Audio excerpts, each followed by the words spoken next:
On the morning of December 2, 1991, in Ecatepec, Mexico, a mariachi returning from his nightly work was walking home, as usual. On his way, he encountered a young boy wandering the street alone. The child was dirty, as if covered in mud, and the mariachi wondered why a child in such a state was alone on the street. He recognized the boy as the youngest son of the Chavez Lopez family, known for having one of the biggest and most spectacular houses in the Jardines de Morelos neighborhood. The mariachi's first question to the boy was why he was dirty and where his mother was. The boy, 3 years old, could walk and talk, but not clearly, making it difficult to understand him. The child seemed calm, likely not understanding what had actually happened, and told the mariachi that a doctor had operated his mother at home, and then she didn't wake up again. This sounded strange to the mariachi, who realized that the boy was not covered in mud, but in blood. What had really happened was beyond the boy's limited understanding of the world, and he couldn't explain what he had witnessed. Confused, the mariachi decided to take the boy to his own home, where his wife was waiting. She knew more about the Chavez Lopez family and knew the boy's name was Alejandro. Shocked by Alejandro's appearance, she and her husband decided to go to Alejandro's house to find out why his parents had left him in such a state. Upon arriving, they noted that the house looked strange. The front door and a patio door were open, suggesting someone was inside, but the curtains were drawn and the lights were off, giving the impression that the family wasn't home or was sleeping. The couple debated entering, but felt uneasy about the vibe of the house. They decided to seek help from another neighbor who lived across from the Chavez Lopez family. By then, the situation had become a scandal among the neighbors, all of whom were wondering what was happening. Yet, none dared to enter the house until the officials arrived. In the meantime, they could only help by cleaning the boy, noticing he had a recent wound under his armpit that had stopped bleeding. Given the dried, darkened blood on the boy, initially mistaken for mud, it was inferred that whatever had happened occurred several hours earlier. Shortly after, a police patrol arrived, and the testimony of the two officers about what they saw inside conveyed the terror they felt each time they thought about it. Upon entering the house, they immediately sensed a heavy atmosphere. The main living area was dark, and no one was visible, so they decided to go upstairs where the bedrooms were located. Hearing the sound of a television in the distance, they headed towards the room it was coming from. They found the door to the room was jammed, not by the lock, but because something was blocking it from the inside. With some effort, they managed to open the door and were horrified to discover the bodies of a man and a woman blocking it. Both were on the floor, one on top of the other, in a blood-soaked room. The officers, unaccustomed to such gruesome scenes and without bullets in their guns, were left speechless and hastily exited the house, visibly shaken. They stood for a few seconds, leaning against their patrol car, and one of the officers called for backup, feeling overwhelmed by the situation. About 20 minutes later, several police patrols arrived, and the officers, equipped with flashlights, began to examine the house. They knew about the two bodies in the upstairs room, but first wanted to check the ground floor for a better understanding of what had happened. To their surprise, the rest of the house appeared orderly, contrary to their expectations of a burglary gone wrong in a high-class family's home. There were no signs of a break-in or a thief searching for valuables. Not finding any abnormalities on the ground floor, and under orders not to disturb the scene before the forensic experts arrived, the officers first examined the room with the TV and the lifeless bodies. The victims were quickly identified as Alejandro and Phoebe Chavez Lopez, the homeowners. The crime scene was indescribable. The knife, the apparent weapon, was used multiple times on the victims, resulting in blood covering the floor, walls, and bed. A shoe print on the bed and the disarray in the room suggested that the Chavez Lopez couple had fought for their lives. Surprisingly, in the room was a bag containing credit cards, checkbooks, and jewelry, indicating that robbery was not the motive. It seemed the crime was driven by hatred towards this specific family, raising the question of who could have done this to such hard-working people, both of whom were school teachers. Everyone spoke highly of the Chavez Lopez family. Alejandro, the father, was an entrepreneurial man. Though a teacher by profession, his passion was business. He was well known in the impoverished neighborhood for his large house, which stood out. He understood the importance of networking for business success, often attending meetings and parties where he made connections with influential people, helping him rise to the top of the community. 33, he already owned 2 large schools, which provided him with a good income, and he had no intention of stopping. Besides teaching, Alejandro's other passion was cars. With his experience in restoring automobiles, he aspired to establish a garage and had already acquired the land for it. Unfortunately, Alejandro could never realize this dream. His wife, Phoebe, was known for her beauty and assisted Alejandro in the administrative aspects of his businesses. She had a daughter, Lorena, from a previous relationship. Lorena, 13 years old and distinct in appearance from her siblings, was treated as Alejandro's own daughter, even taking his surname. The other children, Jasmine, 10 years old, Erica, 8 years old, and Alejandro Jr., 3 years old, were from Phoebe and Alejandro's marriage. Despite the Chavez Lopez house's spectacular exterior, it was poorly designed with an unfinished kitchen and only 1 bathroom. This was a result of prioritizing the house's facade and luxury cars over practicality. Alejandro liked to maintain a sense of superiority, differentiating himself from others. This trait led people to speculate that envy might have motivated the crime. The family's day began at 4:30 a.m. to accommodate everyone using the single bathroom. Alejandro, not satisfied with the local school standards, sent his children to a school 2 hours away, resulting in much of their day spent in the car. He also avoided mingling with neighbors due to economic disparities, leading to his children being isolated and not playing with other kids in the neighborhood. Alejandro was particularly protective of Lorena, noticing that some older men were trying to woo her, despite her being only 13. Sadly, their end was truly tragic. The crime scene in the main bedroom was shocking, leading the officers to examine the other bedrooms with heavy hearts. The first room they entered, adorned in pastel colors, appeared to belong to Lorena, with clothes and various items scattered around. They noticed a sports shoe without laces and cigarette ashes on the bed, along with a bear-shaped lamp missing its cable. There were no signs of blood or the girls. In the next room, they found a body under the sheets, surrounded by blood. Underneath was Lorena's lifeless body with multiple wounds and hands tied with the shoelaces from the sports shoe in the previous room.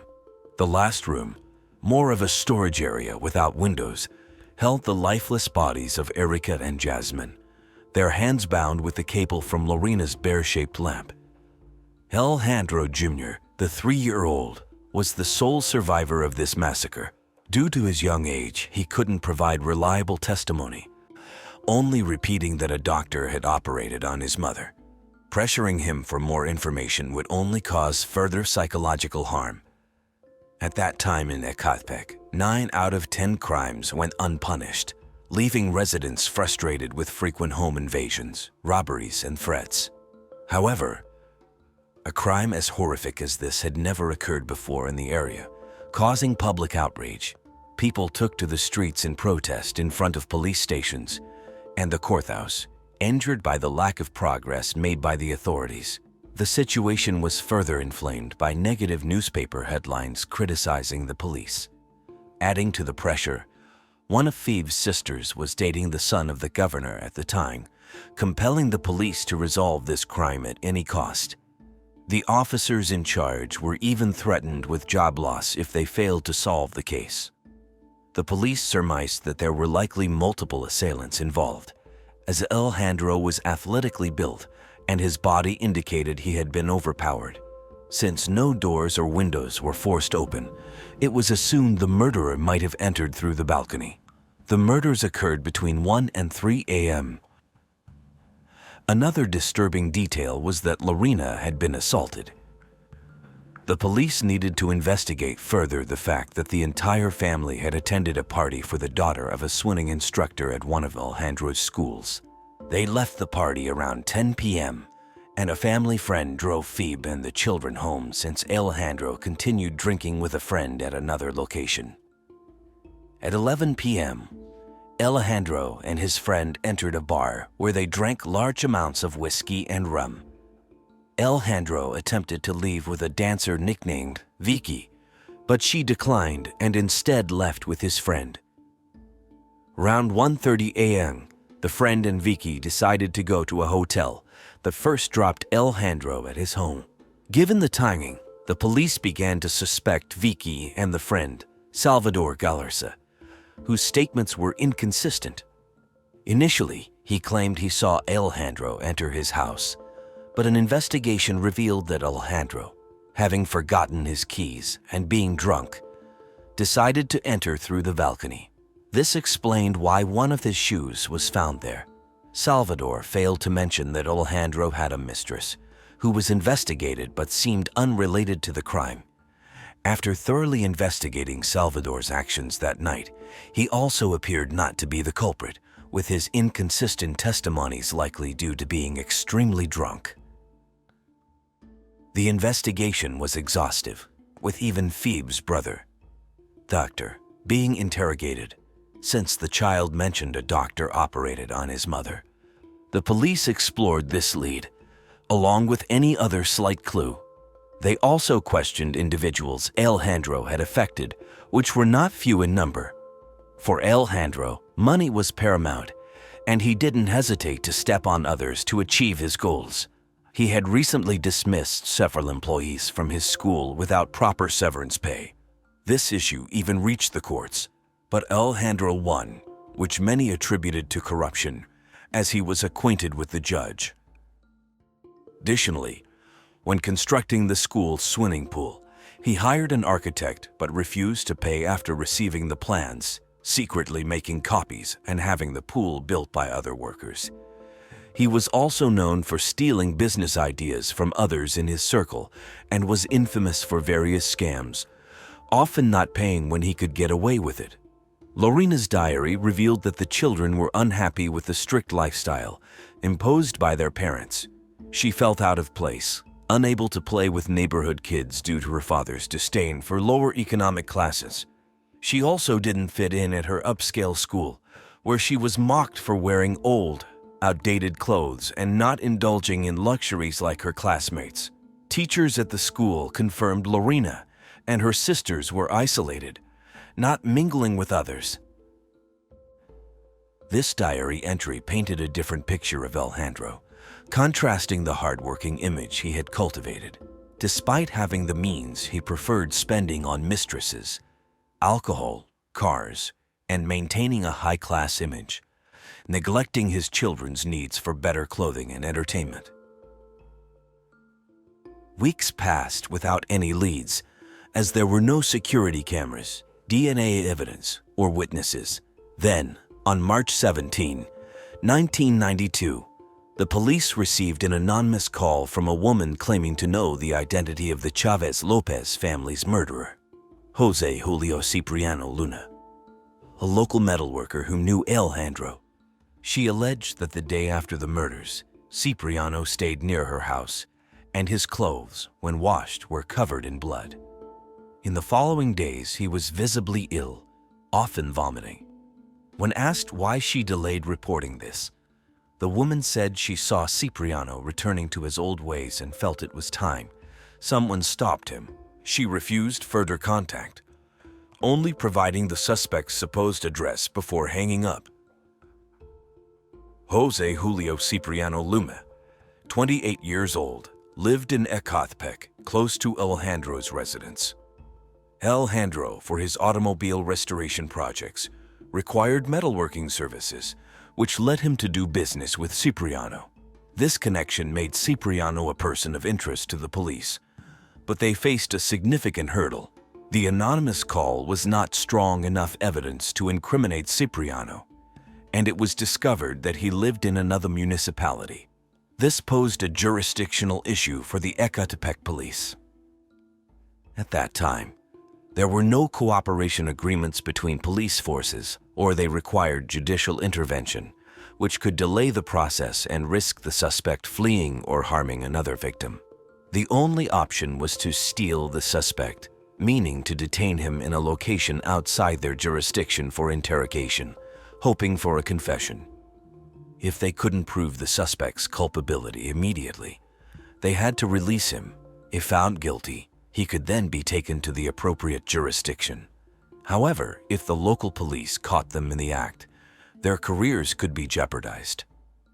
Despite the risks, on March 20, 1992, 3 officers, Andres Garcia Bomilla, Arturo Martinez, and Ernesto Camarena, decided to carry out this operation in his municipality.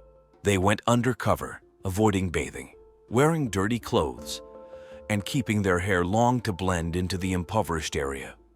They only had the suspect's name from an anonymous call. Their plan was to inquire about a metalworker near the provided address. However, they soon realized that many in the area were metalworkers. As time was against them, the officers came up with the idea of checking the transparent boxes displaying business permits, which were publicly visible and contained the owner's surnames. In one of these boxes, they found the name Cipriano Luma. When Camarena, who was alone and unarmed at that moment, asked nearby individuals about the metalworker's whereabouts, he received curt and hostile responses, being told that Cipriano no longer worked there and to ask elsewhere. Guided by intuition and the information from the anonymous call that Cipriano lived in his parents' house, the officers eventually found the house and inquired about the metalworker. The officers approached a man who, with suspicion, asked why they were looking for his son.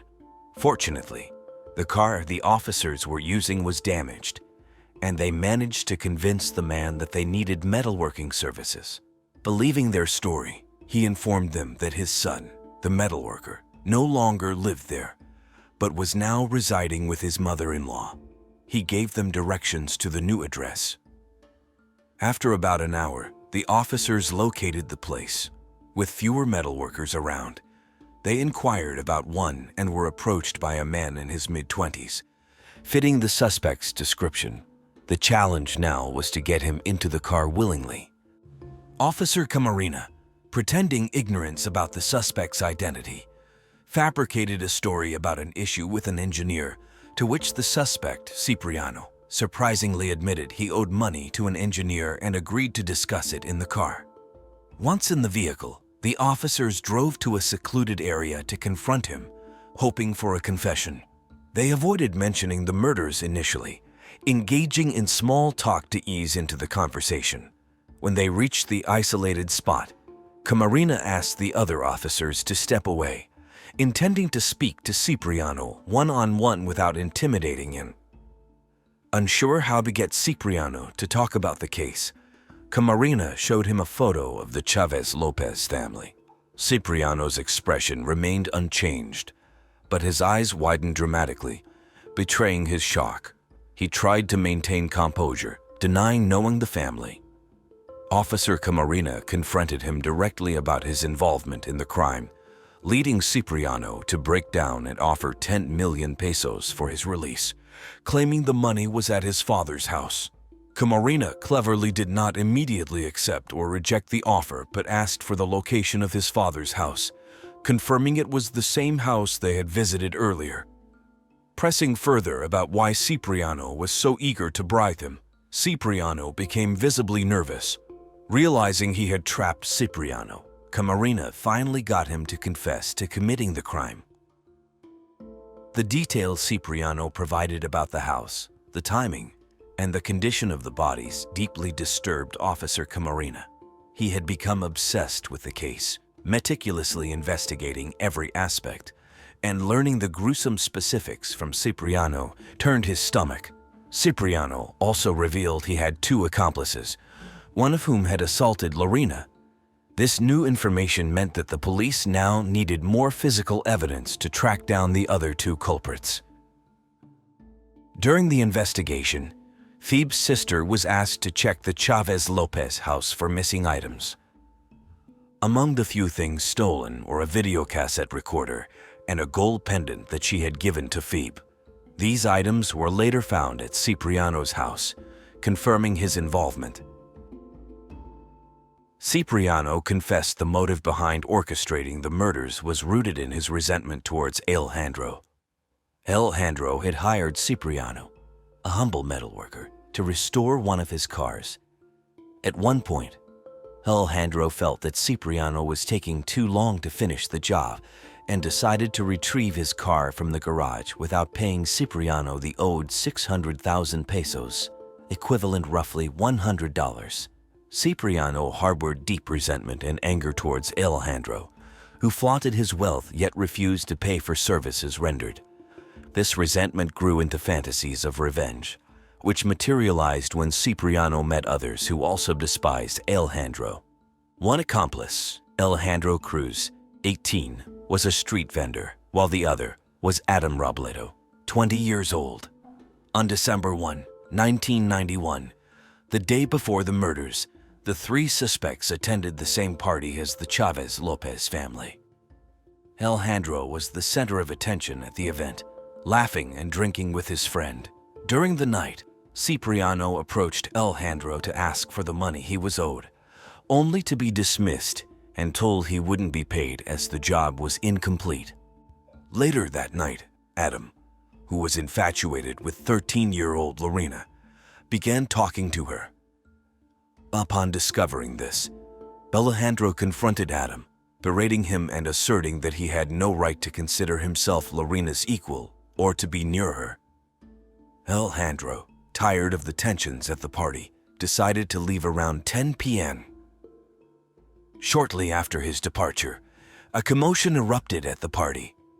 Adam, who had been pursuing Lorena, was caught with his pants down, assaulting another girl. This scandal quickly spread through the party, resulting in Cipriano, Cruz, and Adam fleeing after stealing kitchen knives for self-defense. Later, as they wandered the neighborhood drunk, they came across Alejandro's house around 2:30 a.m. Cipriano, filled with rage at the sight of Alejandro's wealth and remembering his unpaid debt, decided to take action.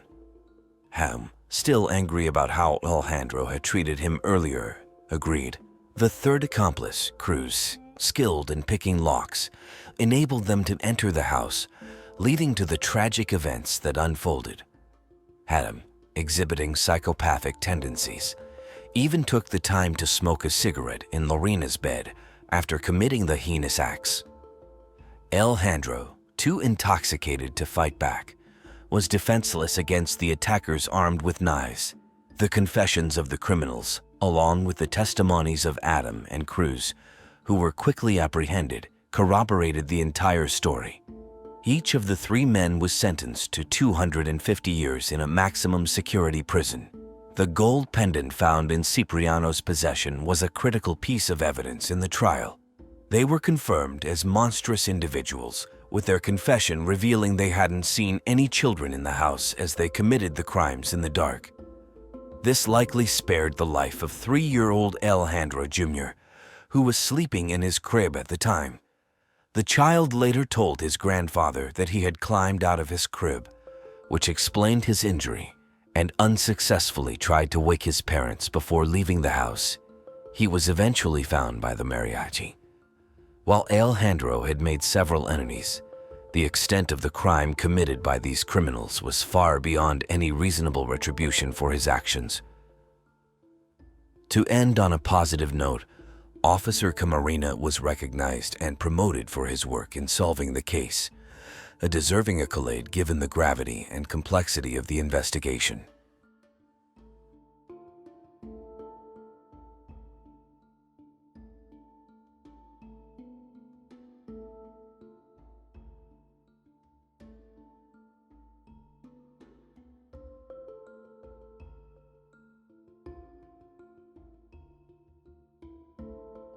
In the small town of Whitesboro, New York, lived Mary Yoder, vibrant 60-year-old chiropractor who defied her age with her exuberant spirit and meticulous attention to health through exercise and diet, serving as a role model for her patients.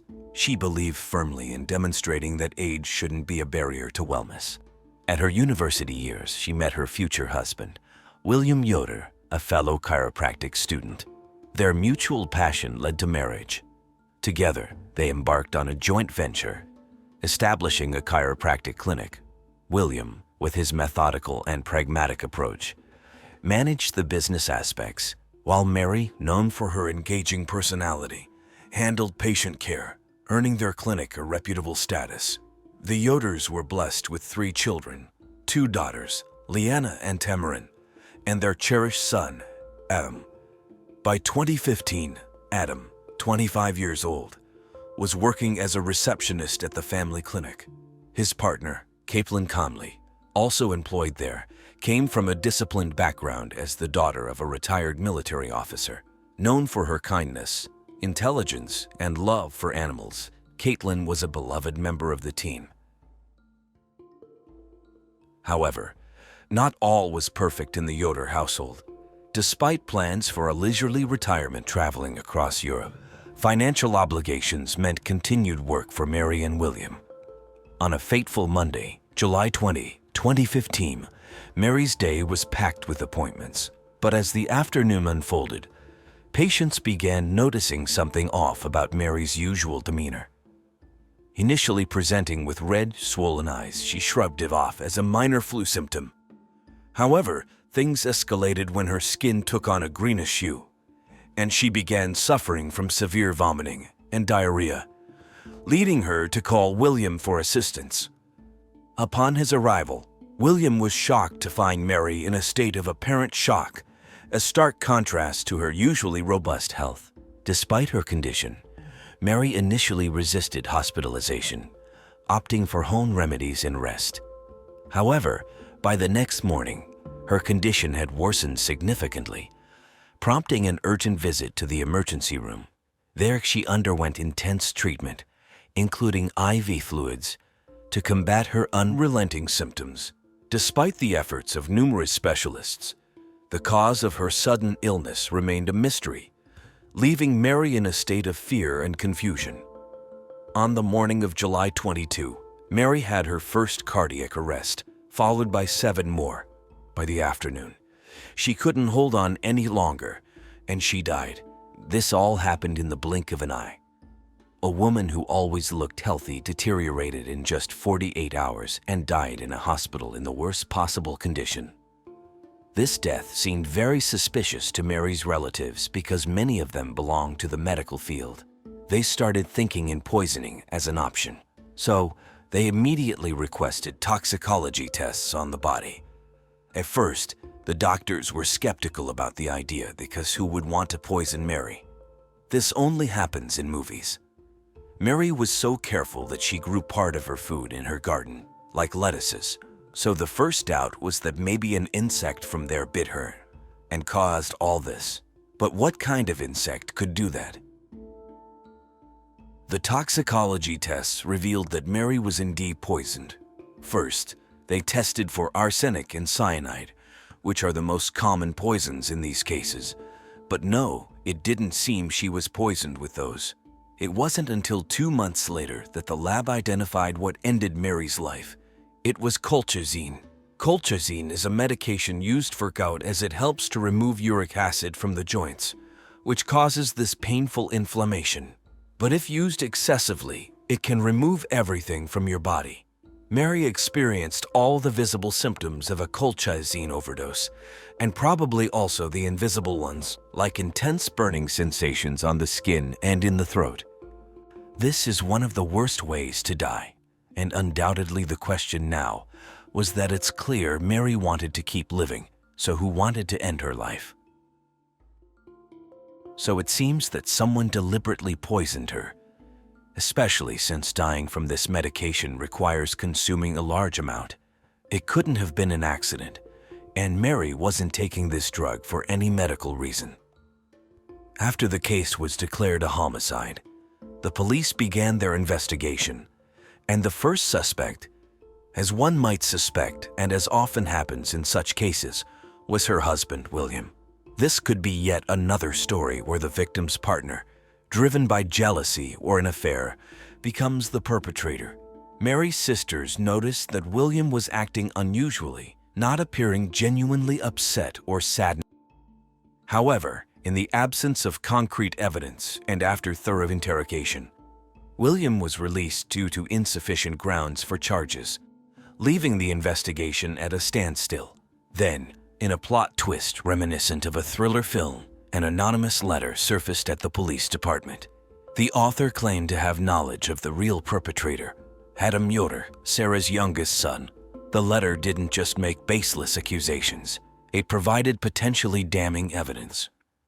It alleged that Adam had poisoned Mary's supplements with colchicine, motivated by a strained relationship and either a desire for inheritance or a twisted plan to gain sympathy and favor in her will. Acting on this tip, the police approached Adam's van without a warrant, but with his consent. To everyone's shock, a search revealed a bottle of colchicine under the passenger seat, along with a receipt bearing Adam's personal details. Stunned and proclaiming innocence, Adam insisted he was being framed. The situation was perplexing for the police as well, given the cinematic nature of the anonymous tip and the fact that Adam had been traveling out of state at the time of Mary's illness, which seemingly ruled out the possibility of him administering the poison. The mystery deepened as it became apparent that only two individuals had been in close proximity to Mary on the day of her illness: William and Caitlin Conley, Adam's girlfriend. This revelation cast new doubts and opened up further avenues of investigation in a case that seemed to be straight out of a suspense novel. Caitlin was the only one who had been with Mary throughout that day, but the police did not consider her a suspect initially because there seemed to be no motive for her to do such a thing. Moreover, she appeared to get along well with Mary. After Mary's death, Caitlin had even dedicated a post expressing her deep sorrow. However, Caitlin had recently ended her relationship with Adam, and there were a few things about her that didn't quite add up to the police. Thus, they concluded that Caitlin either knew something nobody else did or she was the guilty party. During the interrogation, Caitlin began by suggesting that Adam had been acting a bit strange lately. The interrogator, skilled at his job, asked the crucial question whether Caitlin had recently written an anonymous letter accusing Adam, forgetting to add her name before sending it to the police. Initially, Caitlin tried to evade the question but ultimately confessed to writing the letter, shifting her status from a witness to a suspect. Now there were three suspects. She claimed that Adam had confessed to her, but her account was riddled with inconsistencies and contradictions, likely a result of the immense pressure she was under. Caitlin also expressed a deep-seated fear of Adam, leading the police to provide her with protection as they delved deeper into the investigation. Crucial piece of evidence emerged when it was discovered that the email address on the colchicine receipt had never been used by Adam. This revelation came from tracking the IP address associated with the email, which led to Caitlin's home computer and phone. Confronted with this evidence, Caitlin initially suggested that Adam might have used her devices without her knowledge. However, this theory was weakened when investigators uncovered that not only had the purchase been made through her phone, but her search history also contained incriminating searches about poisons before Mary's death. Furthermore, Caitlin eventually confessed to buying the prepaid cards used for the purchase. The interrogation reached a climax with the revelation that Caitlin either acted alone or with an accomplice, as the gathered evidence pointed directly to her involvement. Overwhelmed, Caitlin broke down, facing the reality of being arrested for the murder of Mary Yoder. Meanwhile, the Yoder family and community were shaken by the unfolding events. Mary's sisters had harbored suspicions about Adam, their reasons anchored in a combination of hearsay and conjecture. Also, neighbors reported seeing William intimately close with one of Mary's sisters prior to her death. fueling rumors of an affair that could have begun before Mary's untimely demise. They also labeled William a fortune hunter, pointing to Mary's role as the main financial provider in the family. The sisters speculated that William, eager for retirement, saw Mary's death as a means to secure his financial future, especially considering a recent inheritance from his father that was insufficient for both of them to retire comfortably. This theory painted William as a man who orchestrated his wife's murder to ensure his own financial stability. At Caitlin's trial, her defense team pointed fingers at William, suggesting he could have easily tampered with Mary's supplements before leaving the house and had access to the work computer that Caitlin used.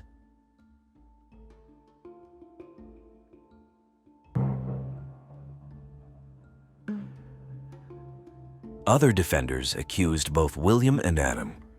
On this side were Mary's three sisters, who were so convinced of this theory that they created a website called Free Caitlin Conley, outlining their reasons for believing William and Adam were the culprits. However, there were doubts about this theory as well. For instance, one of the sisters claimed to have seen William using colchicine in the past, supposedly for his herb cultivation. But when asked when they last saw him doing this, they said it was in the 1980s, casting doubt on their credibility. Now, the origin of the colchicine used in the crime was a critical point of investigation. There were two potential sources. Firstly, it could have been procured from the stock at the Yoder Family Chiropractic Center. Both Mary and Adam were known to sign for deliveries, and the colchicine was used in treatments at the clinic. William could also access the center through his keys, so he could have easily obtained it. However, Caitlin, as the business administrator who oversaw all materials and financial matters, had even greater access to the clinic's resources. The second possibility was an online purchase. This scenario seemed to implicate Adam due to the receipt details, but also raised suspicions about Caitlin, particularly since the purchase involved a phone call where the operator recalled speaking with a young woman. Despite this, Mary's sisters insisted that Adam had manipulated not only the police and the judge, but also the operator, a claim that appeared implausible given that the receipt listed Adam, a male, as the purchaser. This web of accusations and counter-accusations added layers of complexity to the case. Regarding the IP addresses that traced back to Caitlin's devices, there were theories about William's potential involvement. Some speculated that, despite not being tech-savvy, William was intelligent enough to manipulate computers to his advantage. However, this notion was met with skepticism, as basic computer skills do not equate to the expertise required for such deception. On the other hand, Adam, being younger and potentially more tech-literate, might have had the capability to use Caitlin's devices for the purchases. Yet, the idea that he meticulously orchestrated the crime through Caitlin's devices, while using his own email with identifiable information for the transaction, and then carelessly left the incriminating receipt in his car, seemed highly improbable. This scenario was likened to a thief meticulously erasing all evidence at a crime scene, only to leave behind a note with their full identity and birth certificate. The intricacies and contradictions within these theories made the investigation exceptionally convoluted and challenging to resolve. As for Caitlin's involvement, it's hard to discern why she would commit such a crime. Looking at the dynamics between Caitlin and Adam, they had a toxic relationship with frequent breakups and reconciliations. Adam, known to struggle with alcohol and drug abuse, had been aggressive towards Caitlin on several occasions, including an allegation of sexual assault in 2014. Adam also had trouble finding stable employment and was not very responsible in his job at the clinic. Before Mary's death, she had started to become stricter about giving him money, adding to the complexity of the relationships within this family. Mary's sisters' contributions were also met with some skepticism. They alleged that following Mary's death, William and Adam were frequently seen together, hinting at possible collusion. However, it's a natural tendency for family members to seek solace in each other's company during times of grief, making this observation not necessarily indicative of guilt. The website created by Mary's sisters, filled with extensive text and purported evidence, didn't automatically lend credence to their theories. The sisters also questioned Adam's innocence because he brought a lawyer to his police interrogation. Unlike Caitlin, this action, however, could be interpreted as a prudent move, especially considering Adam discovered a purchase of colchicine in his name in his car. The situation was rife with tangled suspicions and accusations, complicating the search for the truth. In legal contexts, having a lawyer present during interrogation is generally advisable. Caitlin initially faced questioning as a witness before her arrest. Her interrogation raised red flags when she made seemingly incriminating statements, like suggesting that poison is typically a woman's weapon, leading to accusations against her. The investigator countered this by rightly stating that poison could be used by anyone, challenging her line of reasoning. Caitlin's emotional reactions during interrogation, characterized by expressions of despair and feeling trapped, are often associated with individuals realizing the gravity of their situation, a behavior similar to that exhibited by notable criminal figures. The decision to grant William immunity during the trial raised eyebrows. Granting immunity means he could not be prosecuted for Mary's death, a move that might seem unfair to some. However, immunity carries risks. If the individual is found to be lying, it significantly undermines their credibility and can turn them into a prime suspect. In contrast to Caitlin's inconsistent responses, both Adam and William presented less contradictory accounts during their interrogations, adding another layer of complexity to an already intricate case. The motives for the murder could vary. Caitlin was with Mary every day, and Mary was her boss. Hatred towards a boss is a common sentiment, often kept hidden, so Caitlin's Facebook post mourning Mary doesn't necessarily prove her innocence. Some theorize that Caitlin committed the crime to reconcile with Adam. Despite his aggressive nature, there's evidence suggesting Caitlin often sought reconciliation with Adam. After Mary's death, they did get back together for a time, but then separated again. Interestingly, the anonymous letter accusing Adam arrived at the police around the time of their breakup. Determining the guilty party was not easy, and the trial took a long time. Finally, on November 6, 2017, Caitlin Comley was sentenced to 23 years in prison with the possibility of parole in May 2037. To this day, there are those who believe this was an injustice. If one looks at the case superficially and emotionally, it might seem that William had every motive to commit the crime. But evidence must guide case resolutions. William appears innocent, or at least seems so, because his actions are consistent with his psychological profile of being a serious person, among other things. In complex cases like this, where emotions and suspicions run high, it's the hard evidence that ultimately leads to the resolution. In complex criminal cases, similar to those often featured in true crime narratives, a recurring theme is the presence of high levels of narcissism in the perpetrators, with the notable exception of serial killers and similar profiles. In the trial involving the mysterious death of Mary Yoder, William, her husband, displayed notable attentiveness towards their son Adam, acknowledging the emotional toll the case had taken on him. However, William's involvement with his deceased wife's sister raised eyebrows, marking it as socially inappropriate behavior. Talking about Adam, there were certain aspects of his behavior and history that seemed to indicate a lack of sound judgment. This was inferred from his public interviews, known issues with aggression and alcohol, and a tendency towards impulsive actions. These traits suggested that devising a complex, calculated plan, such as sending an incriminating letter in his own name, was out of character for him.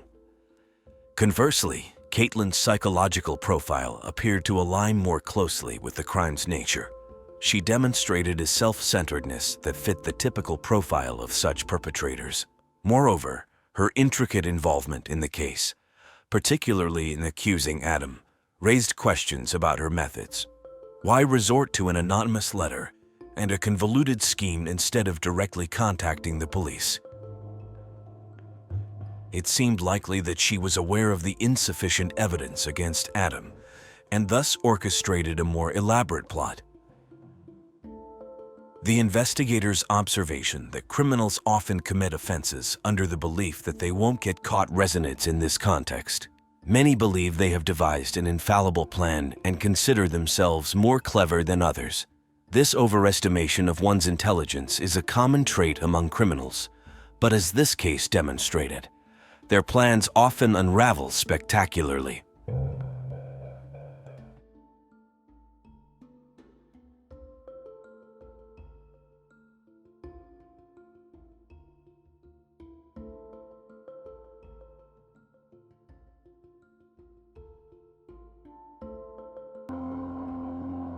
Felix Verdejo, born on May 19, 1993, in San Juan, Puerto Rico, began his journey in the sporting world at a tender age, swiftly rising to prominence by the age of 19. Celebrated as Puerto Rico's gem, Verdejo quickly made a name for himself in the competitive arena, consistently triumphing over his adversaries, regardless of their reputation or prowess. In 2014, his career reached a significant milestone when a major sports network recognized him as the most promising athlete of the year. By this time, Verdejo's net worth had astonishingly soared to $1 million. This rise to fame was particularly evident during his unforgettable match against Laurel Alcantar, another undefeated contender. The bout, filled with high expectations and comparisons, ended dramatically when Verdejo showcased his dominance by knocking out Alcantar in a mere 21 seconds of the first round. Verdejo's record of 16 wins without a loss solidified his status as an international boxing icon. In 2016, he tied the knot with Elis Marie Santiago, a renowned social media influencer. The couple, having started their relationship back in 2011 during their high school days, welcomed their daughter Miranda in 2018. However, Verdejo faced a new challenge after a 13-month hiatus from the ring. His comeback was against the world-class Mexican boxer Antonio Lozada Jr. The match, as anticipated, was an intense showdown. Going into the final round, Verdejo was leading, but visibly drained. In a surprising turn, with only 30 seconds remaining, Lozada Jr. unleashed a barrage of punches, leading to an intervention by the doctor and marking Verdejo's first defeat. Despite his public persona as an exemplary family man, Verdejo had a hidden side. He was involved with individuals in the substance trafficking world and had numerous affairs. One such relationship was with his ex-girlfriend from school, Kaishla Rodriguez, which eventually revealed the darker aspects of Verdejo's character. Kaishla Rodriguez, sharing Verdejo's birth year and city, had a close relationship with her parents and her sister, living in an apartment in San Juan. Close to her sister, Kaishla's life intertwined tragically with Verdejo's tumultuous path.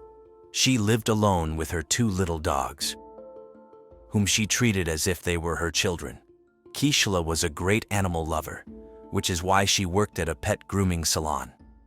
One of her qualities that always stood out was her dedication to caring for animals. She was also known for being quite shy, calm, and reserved.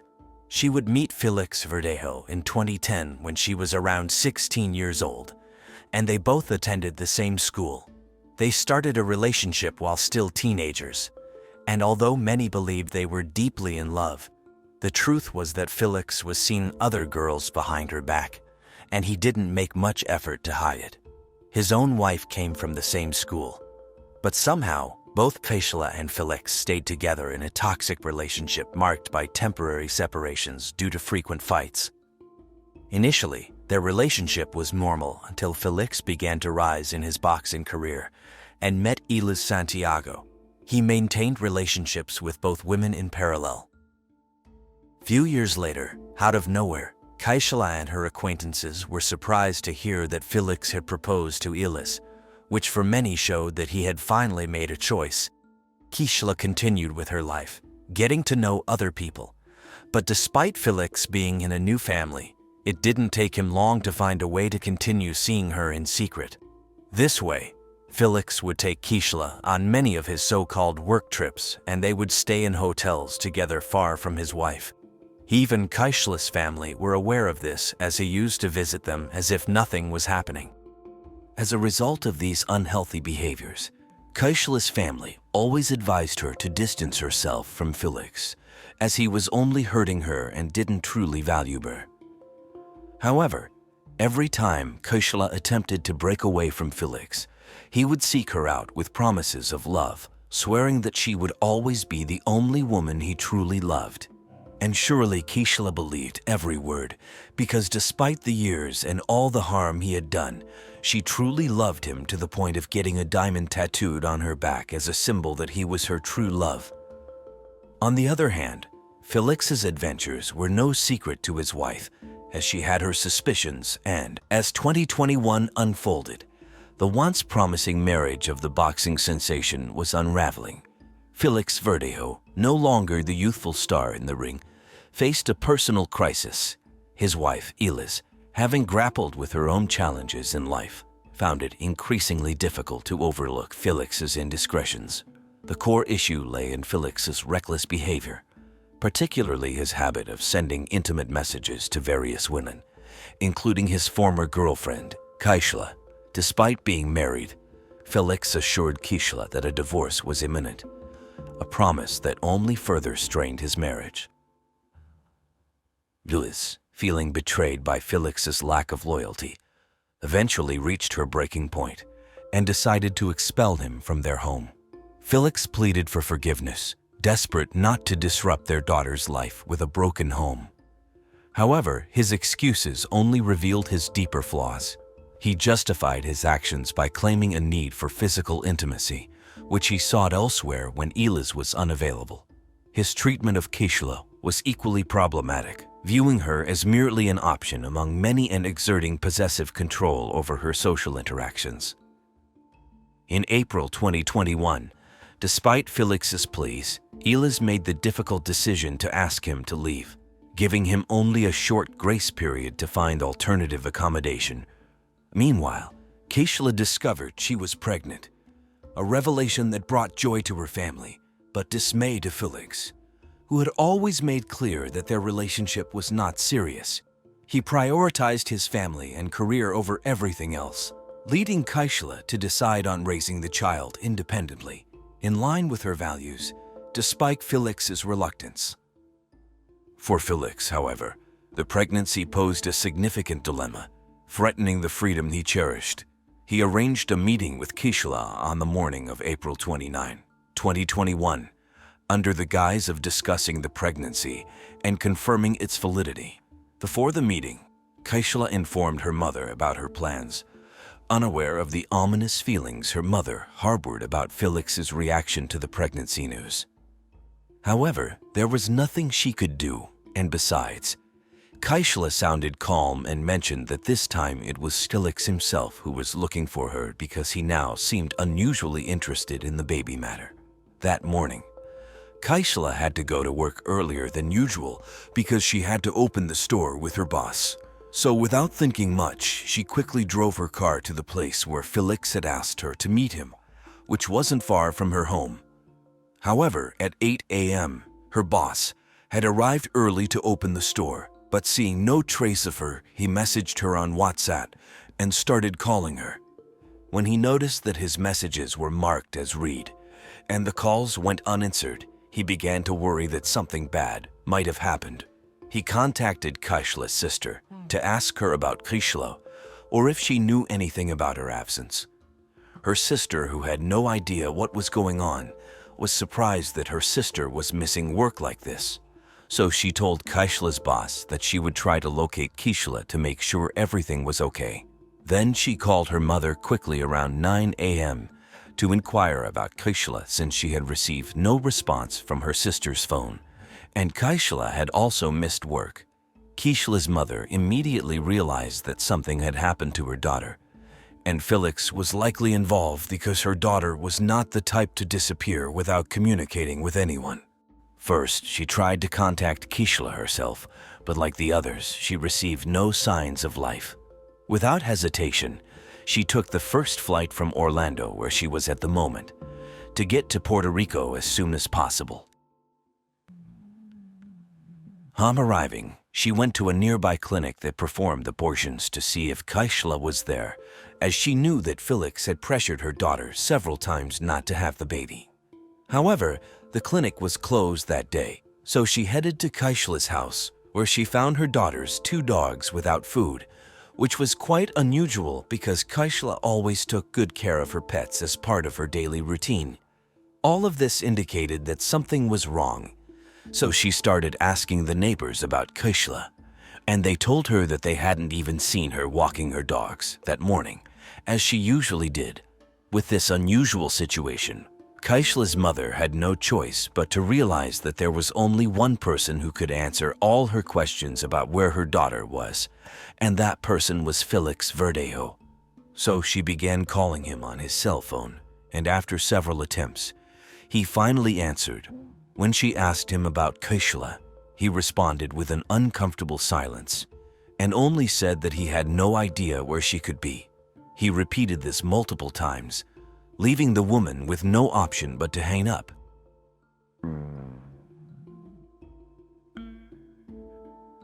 Despite Felix's denial and his lack of interest in searching for Kishla, her family didn't wait any longer and reported Kishla's disappearance to the authorities. With Kishla's mother testimony, the police made Felix Verdejo the prime suspect, as he was apparently the last person seen with the victim alive. The investigation into Kishla Rodriguez's disappearance swiftly commenced, centering on her recent cell phone activity and call history. On the morning of April 30th, Kishla's family made a heartfelt appeal on a live TV broadcast, seeking public assistance in locating her. They disclosed her relationship with Felix Verdejo and her pregnancy, which was reportedly unwelcome news to the boxer. This revelation quickly dominated media headlines. Later that day, Kishla's car was discovered abandoned. It was found thanks to alert neighbors who notified the police, noting its unusual presence in the area. Examination of the vehicle revealed unlocked doors and untouched personal belongings, eliminating robbery as a motive. At 10:45 a.m., Felix Verdejo appeared at the police headquarters with his lawyer, adhering to legal advice to remain silent. Subsequently, Elis Santiago was also called in to give her statement, as the case began to take on the appearance of a crime of passion, and she was considered a potential suspect. The police intensified their search efforts, seeking security footage from Kishla's last known locations and her usual route. Their focus was also on the final known location of her cell phone, which, intriguingly, matched the location recorded on Felix Verdejo's phone, suggesting that both were in the same area at the time of her disappearance. Investigations revealed that both phones had been in proximity to a bridge, prompting a thorough examination of nearby surveillance cameras. Footage showed that on the morning of the disappearance, a dark SUV parked in an emergency lane near the bridge. Someone exited the vehicle briefly before re-entering and driving off. What raised suspicion was the SUV's return to the same spot at least twice more. Further scrutiny identified this vehicle as a black Dodge Durango, identical to the model owned by Felix Verdejo, deepening the mystery and intensifying the scrutiny on his involvement. On Saturday, May 1st, at 2 p.m., an anonymous 911 call provided shocking information about Kishla's disappearance. The authorities wasted no time and went to the location given by the anonymous informant. There, they discovered a lifeless body floating in the San Jose Lagoon. When the police notified Kishla's family via phone call about the discovery of a body that matched certain characteristics of her, the family was summoned to identify the body, and that's when it was confirmed that it was indeed Kishla Rodriguez. The forensic examination revealed that Kishla had a fractured jaw and a significant blow to her nose. In addition, The blood analysis showed the presence of drugs capable of rendering someone unconscious to the point of fainting. Her hands and feet were bound with a metal cable to a concrete block, which seemed to have been intended to weigh down her body to the bottom of the lagoon. The victim appeared to be alive until the moment she was thrown into the water, leading to the conclusion that she died from drowning. The following day, the police went to Felix's residence, where they seized his SUV for investigation and analysis, as it was evidently the vehicle used to transport the victim's body. On the evening of May 2nd, Felix turned himself in at the police station with his lawyer and was arrested on charges of kidnapping, auto theft, murder, and the death of an unborn child since the victim was pregnant with a 1-month-old embryo. The boxer was taken to prison without the option of posting bail to prevent him from fleeing the country. Meanwhile, a few days before his arrest, something unexpected happened. A man named Luis Cadiz contacted lawyers, claiming to be an important witness in the case and in need of their services for his defense. He did not have enough financial resources to pay for legal representation, but what he was about to confess would also implicate himself in the crime. These lawyers wasted no time in contacting the police, stating that they had a client with relevant information in this high-profile case. The witness's only request in exchange for his confession was witness protection, as he knew that Felix had the power and cold-bloodedness to have him killed. It was through Luis Cadiz that authorities learned that Felix Verdejo had not acted alone, and that he had an accomplice in carrying out this crime. At this point, the entire population of Puerto Rico was outraged and shocked by how someone like Felix Verdejo, who was a national star, could do something like this to a pregnant woman he supposedly loved. The judicial process. By this stage, authorities had compiled a comprehensive collection of evidence against Felix Verdejo, including his text messages, financial records, and footage from security cameras tracking his SUV around the time of the crime. Verdejo's explanation was that he had planned to meet Kishla, but was delayed due to a prolonged training session, resulting in a missed encounter as Kishla had work commitments.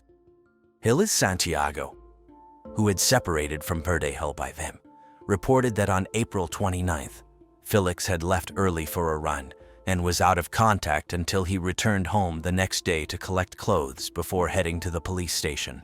It wasn't until May 2nd that Elis herself visited the station, where she was treated as a suspect.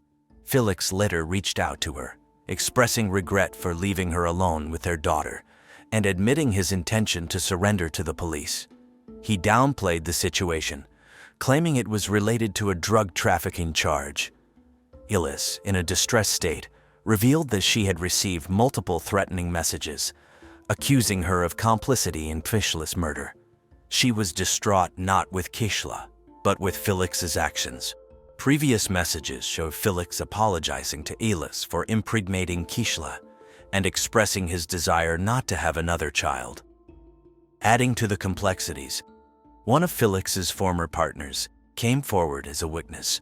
She claimed that in 2013, Felix had coerced her into terminating a pregnancy that occurred during their nearly 5-year relationship. Felix had given her $300 and instructed her to ensure the pregnancy did not continue, even resorting to threats on one occasion. The most startling testimony, however, came from Ricardo Cadiz, the brother of Felix's alleged accomplice. Ricardo knew Felix since the pandemic, having sold him kilos of cocaine. In April 2021, Felix approached Ricardo for pills that could induce an abortion.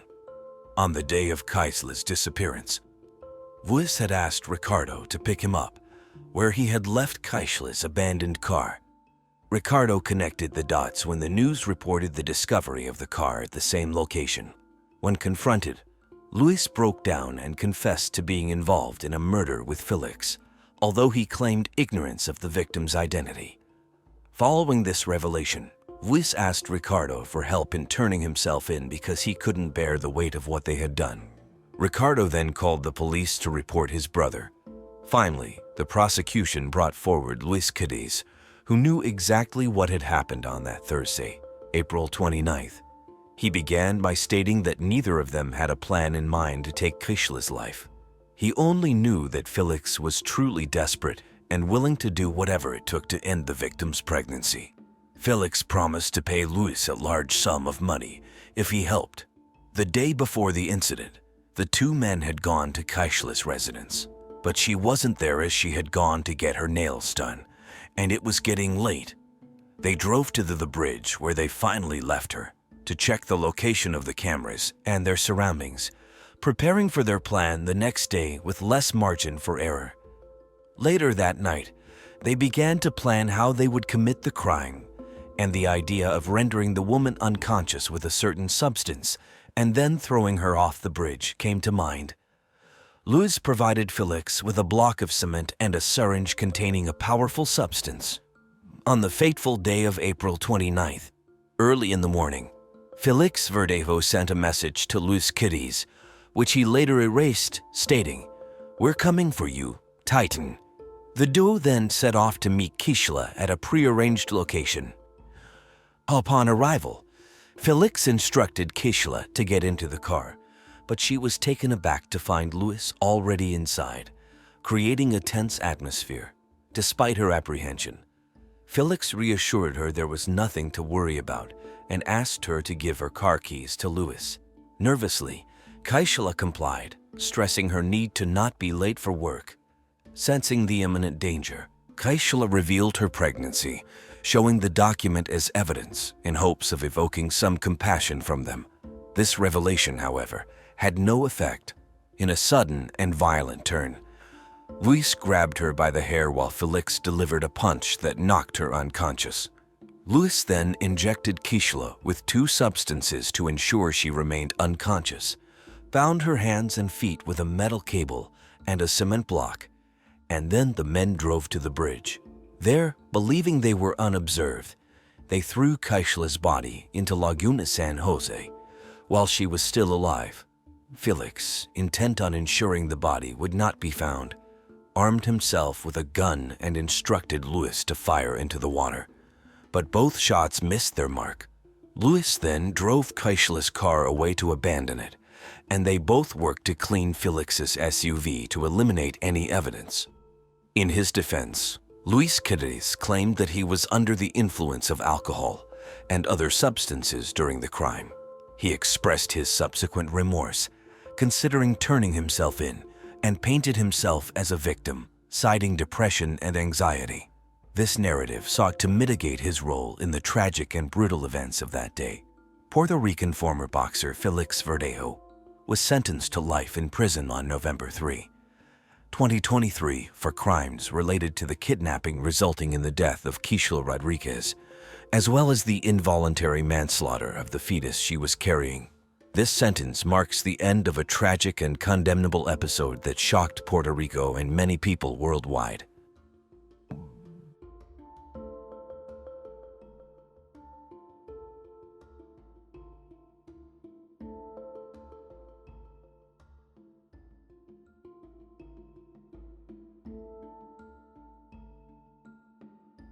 Born on April 8, 1974, in the heart of Odessa, Texas, Christopher Kyle grew up as the oldest child in a family deeply rooted in Catholic values and a love for rural life.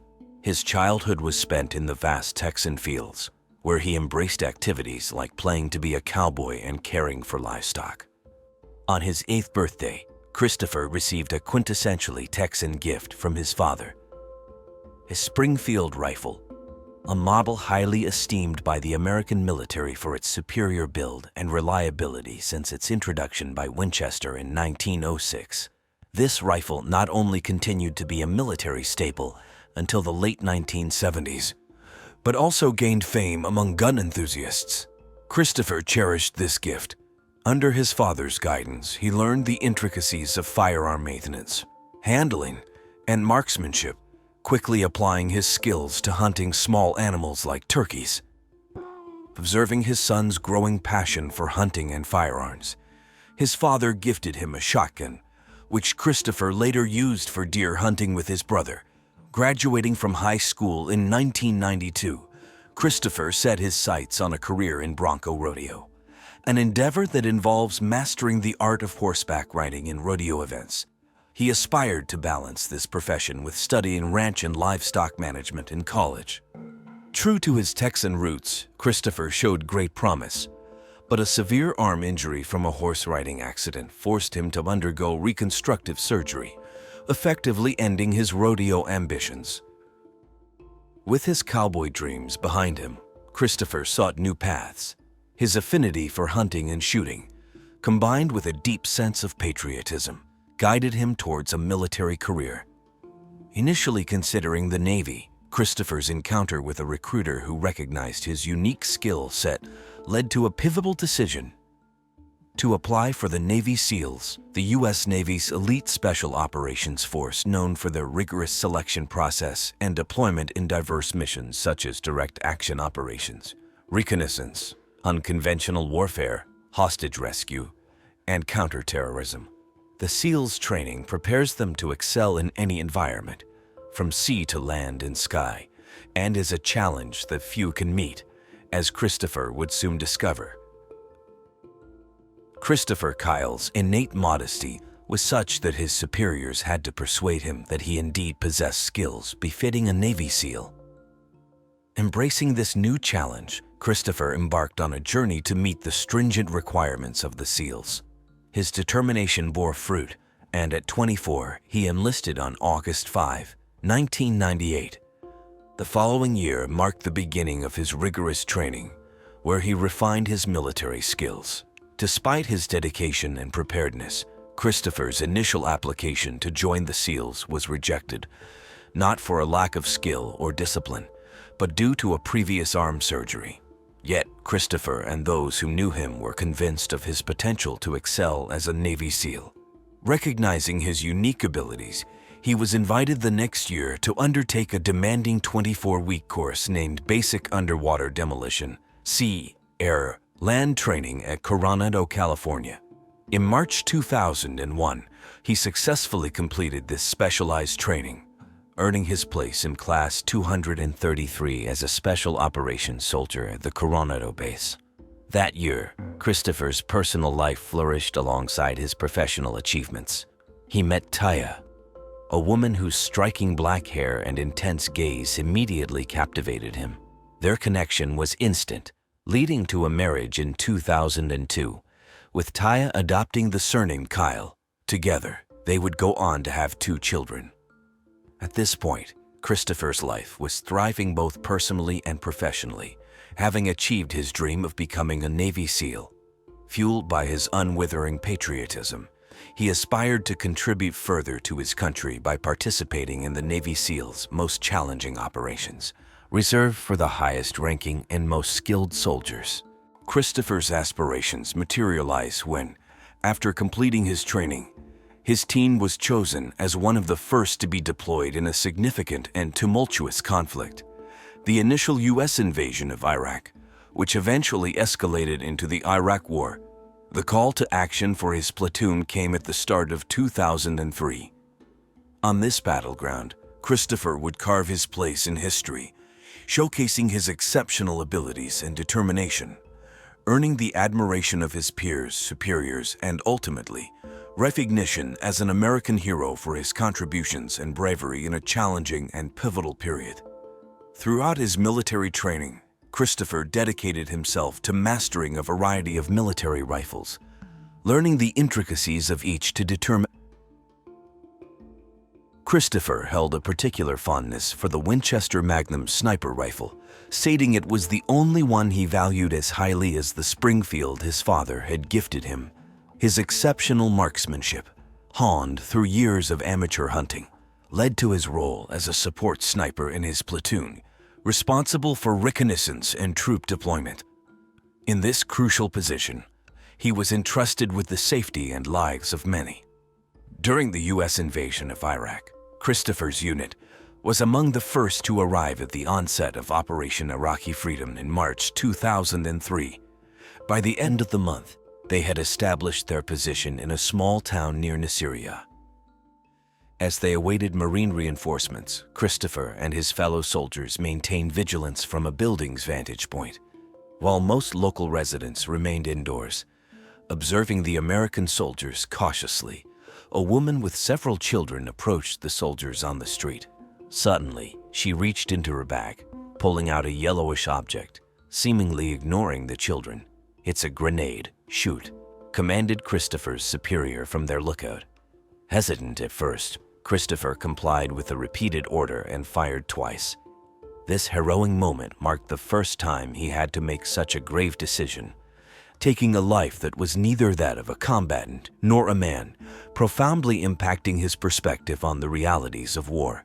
In time, Christopher documented his military experiences, particularly grappling with the deep-seated animosity towards the enemy that developed from that first encounter and intensified throughout his tours in Iraq.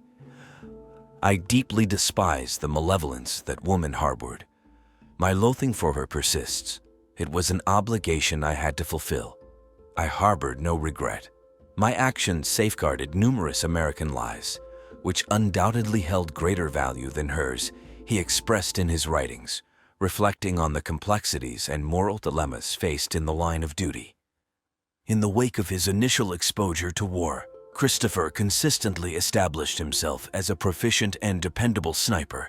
His acts of valor in various operations were widely talked about among his fellow soldiers, and his reputation for bravery began to gain recognition among higher-ranking officers.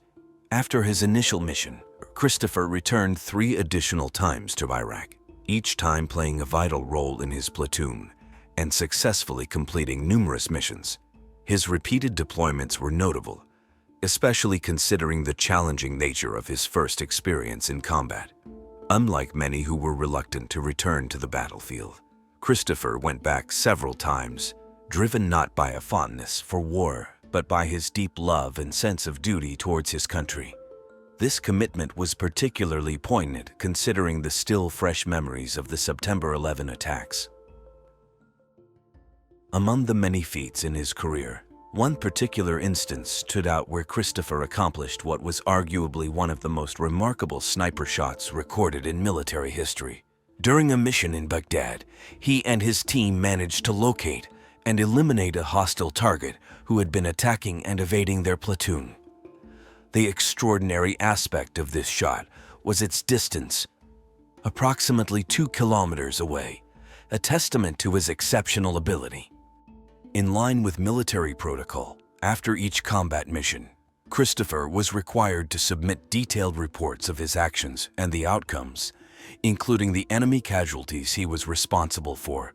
These reports, however, only accounted for confirmed kills, as verification required corroboration by another soldier. Despite this, the unconfirmed kills were not insignificant in number. From an official standpoint, the Pentagon acknowledged over 150 enemy deaths in Christopher's military record. Nevertheless, Christopher himself estimated that the actual number of fatalities he caused ranged between 250 and 300, spanning the 4 deployments in Iraq from 2003 to 2009. "I have been credited by the Navy for more sniper kills than any other American service member, past or present. The actual count varies. One day it's 160. Another day it might be more or less. The true figure, that's something you might need to ask the Navy for, and they might just tell you on a good day." Christopher reflected on his service record. The Pentagon and the military, as Christopher often pointed out, were typically reticent about divulging the full details of the events in Iraq. Consequently, many of the accounts of what transpired came from the soldiers themselves. One such account was shared by a former ranger who served in Iraq alongside Christopher. He recalled an incident where 2 Iraqi informants working for the U.S. were fleeing for their lives after being identified by al-Qaeda operatives. As they neared Christopher's platoon, they were frantically signaling their dire situation. Contrary to expectations of an impending firefight, Christopher, assessing the situation, scaled a palm tree with his rifle. From this vantage point, he precisely eliminated 2 al-Qaeda members with just 2 shots, causing the others to retreat. Unsure of the origin of the deadly fire, Such incidents underscored Christopher's extraordinary marksmanship and the trust his comrades placed in him. Christopher often reminisced about another remarkable incident involving two Iraqi insurgents fleeing on a motorcycle. Displaying his exceptional skills, he calmly aimed and neutralized both with a single bullet from a considerable distance. This feat, while seemingly straightforward to those familiar with action movies or video games, is incredibly rare and demonstrates a profound understanding of both firearms and marksmanship. However, Christopher's experiences in Iraq were not without their share of trauma. On one occasion, while setting up an American guard post at the top of a building, they came under enemy fire from multiple directions. In the ensuing chaos, one of Christopher's teammates, operating an M60 machine gun, returned fire indiscriminately. Hostile shots struck the machine gun, causing it to malfunction and explode, sending shrapnel flying. This shrapnel severely injured Ryan, a fellow platoon member and close comrade of Christopher's, resulting in disfigurement and the loss of his eyesight. Despite surviving this incident and receiving commendations for his service, Ryan tragically passed away due to complications from subsequent reconstructive surgery. Following this harrowing event, Christopher and his platoon were forced to retreat to a nearby U.S. military outpost. Later, with reinforcements and armored infantry tanks, they returned to the original site. Upon their arrival, they were immediately met with a barrage of enemy fire. Christopher and a group of soldiers sought refuge in a nearby building, taking cover at the base of a staircase. Among them was Mark, a young soldier on his first deployment in Iraq. Under Christopher's command, tasked with ascending the stairs for reconnaissance, he was struck by a bullet as he turned to relay information to his team, dying instantly. In the heat of battle, his fellow soldiers, including Christopher, had to press on, facing the enemy while bearing the weight of their comrades' loss. Amidst the turmoil, Christopher and his platoon successfully secured the outpost. The day's events resulted in a single casualty within their ranks. Deeply impacting Christopher, the loss of his comrade not only intensified his animosity towards the enemy, but also left him grappling with a sense of despair. His wife later reflected on how he was continually tormented by memories of those he couldn't save, despite the numerous lives he had preserved. These harrowing experiences from the battlefield lingered with him, disturbing his sleep and mental peace for years to come. During his service, Christopher's reputation as a soldier of extraordinary capability flourished. His peers and superiors dubbed him the Legend or the Terminator, recognizing his unparalleled skill and effectiveness. Nevertheless, all chapters must close, and in 2009, Christopher made the decision to retire, stepping away from his role as a sniper. His decision was met with respect from the U.S. military, which honored him with an honorable discharge and multiple commendations, including 4 Bronze Stars and 2 Silver Stars for valor. Christopher's decision to retire stemmed from a desire to preserve his marriage and find peace with his family.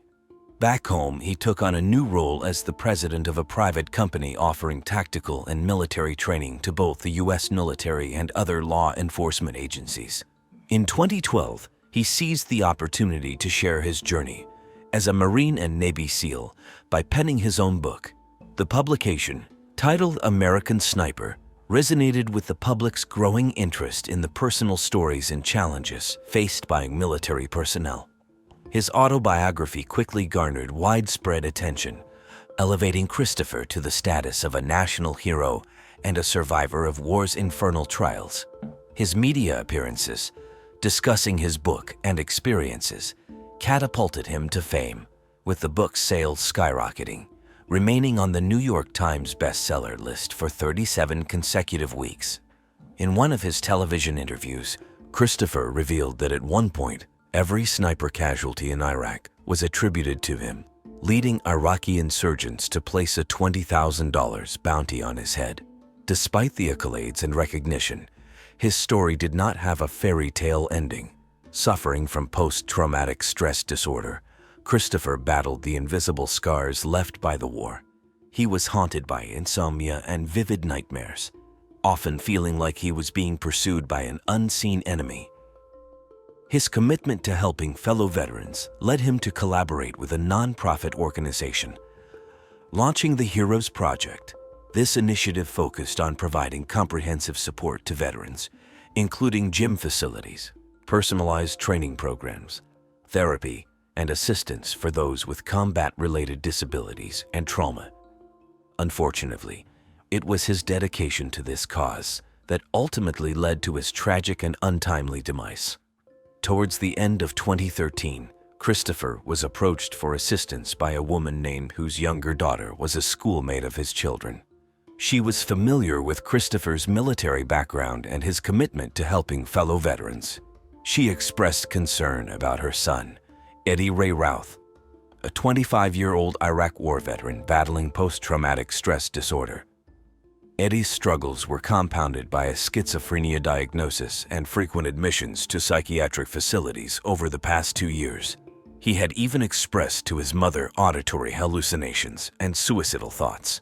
Eddie, born in September 1987, had harbored ambitions of joining the Marine Corps since his teenage years, a dream he realized after high school graduation. His deployment to Iraq in September 2007 placed him near Baghdad, where he served as a prison guard and weapons repairman for 6 months.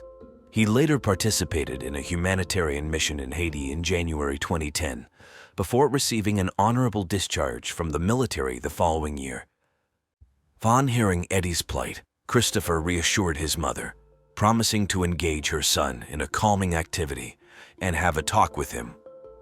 Unbeknownst to his mother, Christopher's plan involved taking Eddie to a shooting range, an approach that had previously shown positive results with other veterans suffering from trauma. Yet, this choice of therapy would prove perilous with Eddie. On the fateful afternoon of February 2, 2013, Christopher, accompanied by a fellow former SEAL and close friend, 35-year-old Chad Littlefield, drove to Eddie's residence in his truck. Eddie joined them in the truck, exhibiting signs of unrest during the drive. Despite their apprehension, the two men continued to the Rough Creek Ranch shooting range in Texas.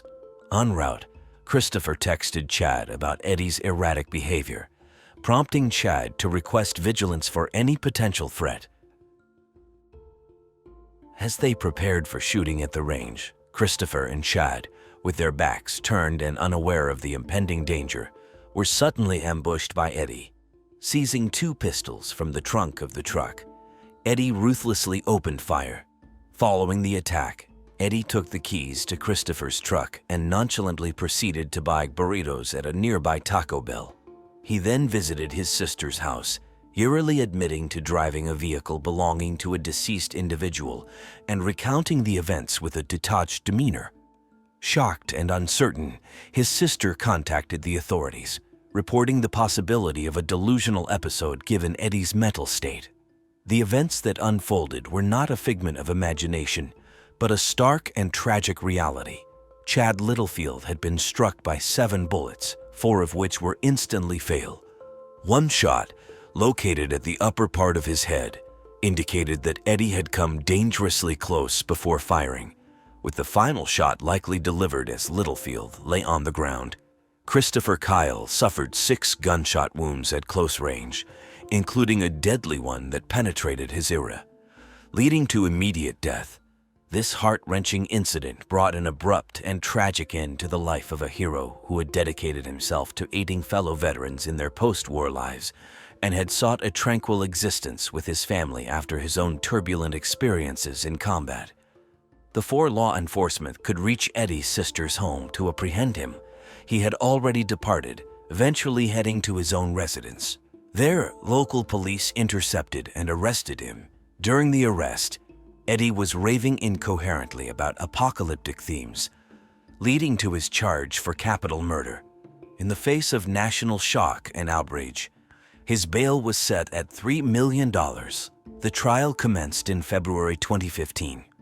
During the trial, Eddie's defense team argued that he was in a state of insanity at the time of the murders. However, the prosecution's forensic psychologist cast doubt on this, suggesting Eddie might have been mimicking symptoms of schizophrenia and that his behavior could be attributed to a personality disorder exacerbated by drug misuse. The expert also suggested that his psychotic symptoms were more likely linked to substance abuse than to his wartime experiences. As a result, on February 24, 2015, following a 2-week trial, Eddie was convicted for the murders of Christopher Kyle and Chad Littlefield, receiving a life sentence without the possibility of parole. When queried about his motives for the killings, Eddie chillingly responded that he had acted because the victims weren't communicating with him. In 2015, Christopher Kyle's life and legacy were further immortalized through a film directed by Clint Eastwood. Based on his autobiography, American Sniper, the film incorporated fictional elements for dramatic effect. This cinematic portrayal brought renewed attention to his remarkable story. In honor of his memory and service, Texas established February 2nd as Chris Kyle Day, a tribute to the American hero.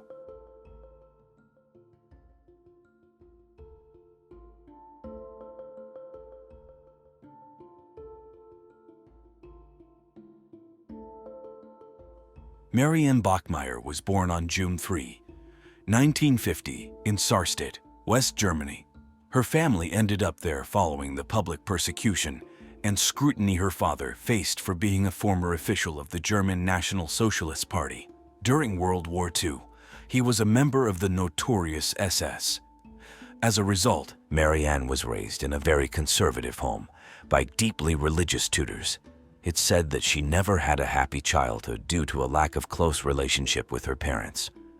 Her father was authoritarian, abusive, and an alcoholic, often spending more time at a bar near their home than with his family. Mary Ann's mother was also distant, rarely speaking or spending time with her daughter. The situation worsened due to her father's drinking, which increased his aggression towards the family. This ended with the parents' divorce and the father leaving the house. Mary Ann thought she could finally be free and happy, but soon her mother remarried another abusive man. Unfortunately, instead of Mary Ann and her mother uniting against the man, they both turned against Mary Ann, blaming her for the family's problems. This broke their relationship, and Mary Ann, seen as a troublesome teenager, was eventually kicked out of the house. During her adolescence, Mary Ann faced multiple assaults from different men, leading to the birth of her first child at just 16. She was forced to give the baby up for adoption due to lack of resources and because the baby's father abandoned her. 2 years later, Mary Ann got pregnant again by her then abusive boyfriend. Despite the circumstances, she wanted to keep the baby, but before the child's birth, she experienced another traumatic assault at a nightclub. Her boyfriend left her, and she gave up this second child for adoption as well. Later, Mary Ann dropped out of school and sought work to support herself. She started working at a bar named Tipasa, where she met the manager, and after some time, they became a couple. At 22, she became pregnant with her third child and felt ready to raise the baby with some resources and a home. However, her then boyfriend disagreed with her decision, ending their relationship. Mary Ann, firm in her choice, decided to raise her daughter, Anna, alone, despite her parents' demands to give her up for adoption like her previous children. After Anna's birth, Mary Ann vowed to be a good mother and underwent a tubal ligation, a common practice at the time to prevent overpopulation. Mary Ann and Anna lived together in Lübeck, Germany, and despite challenges, they made it through. Indeed, Mary Ann was happy because her daughter was the only person in her life who did not intend to harm her, unlike her parents or ex-partners. However, raising Anna alone meant Mary Ann had to take her to work at the bar, so she could only attend to her daughter during her few breaks.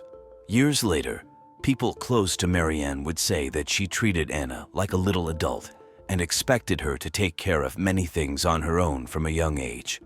Anna often slept in the bar while Mary Ann was working, and a friend described Anna as a very vibrant and creative child who unfortunately never had a pleasant family life, as she only occasionally saw her father at the bar. Some stories also mention that Marianne worked late into the night and then slept all day, leaving her 7-year-old daughter alone for much of the day. Anna used this time to play around the neighborhood alone, greeting people and playing with their pets. It was even mentioned that Marianne was aware of her problematic lifestyle and sometimes contemplated the idea of giving Hannah up for adoption. This leads us to May 5, 1980, where it is unclear exactly what happened that morning between Anna and Marianne. Some say they argue because Anna woke up in a bad mood and stubbornly did not want to go to school but wanted to play in the park, which Marianne did not allow. There's another version where Anna asked permission from her mother to skip school to play in the park with friends, and Marianne eventually let her go, not suspecting her daughter's real intentions to play elsewhere. Regardless, Anna was playing outside when the ensuing events turned into a tragedy in Marianne's life. When Marianne returned home later that day, she found it strange not to find her daughter anywhere but decided to wait a few more hours for her return. As time passed and Anna did not return, Marianne started searching the neighborhood. She asked Anna's friends and locals if they knew anything about her daughter, but nobody knew anything. It was as if she had vanished into thin air. So Marianne reported this anomaly to the police. The next day, a very upset and nervous woman arrived at the police. It seemed that this man, Klaus Grabowski, 35 years old, was overcome with guilt after the act and couldn't find peace. He ended up confessing in detail what happened to his girlfriend. This caused a great argument, after which he left, confused, to go to a bar for a beer. His girlfriend took this opportunity to go to the police station to report him. The truth was that Anna had been abducted by Klaus, who owned a butcher shop near Marianne's house. Anna had gone there intending to play because the man had promised her that she could play with his cats whenever she wanted to visit. Innocently, Anna went and rang the doorbell. Klaus received her and kept her in his house for several hours, assaulting her multiple times until finally, to prevent the child from confessing the facts, he ended her life by suffocation with a pair of his girlfriend's stockings. Klaus Grabowski had a history of criminal activities and had previously been convicted for the assault of 2 young girls. He was known to have a troubled past. In 1973, he attacked a 6-year-old girl and was charged with attempted murder. 2 years later, he faced charges for these crimes, leading to a psychological evaluation. The results indicated he had an abnormal sexual instinct and significantly limited capacity to control it. Consequently, he was sent to a psychological treatment center instead of prison. A few years later, Klaus was offered the option of undergoing a controversial chemical castration procedure in exchange for early release, which he readily accepted. This procedure involved administering drugs to reduce libido and testosterone levels, reducing the likelihood of reoffending. Klaus preferred this option over returning to a mental health facility. It was a common practice for offenders of such crimes, often resulting in reduced sentences under the assumption that they no longer posed a societal threat. Despite the reversibility of this procedure, Klaus was released soon after undergoing it, without subsequent psychological evaluations. 2 years later, he underwent hormonal treatment to reverse the chemical castration, increasing his testosterone levels. This treatment was approved by the court under the pretext that he wanted to start a family with his girlfriend and lead a normal life, thus misleading everyone about his true nature. On the day of the incident, authorities quickly headed to Klaus's residence, but couldn't find him. He had taken Anna's body and left a note for his girlfriend, asking her to meet him at a bar that night to discuss the situation. The police took this opportunity to wait for Klaus at the bar and arrested him upon his arrival. After his arrest, Klaus claimed he had no intention of inappropriately touching Anna. He despicably defended himself by alleging that the child tried to seduce and extort him, and fear of returning to jail drove him to end her life.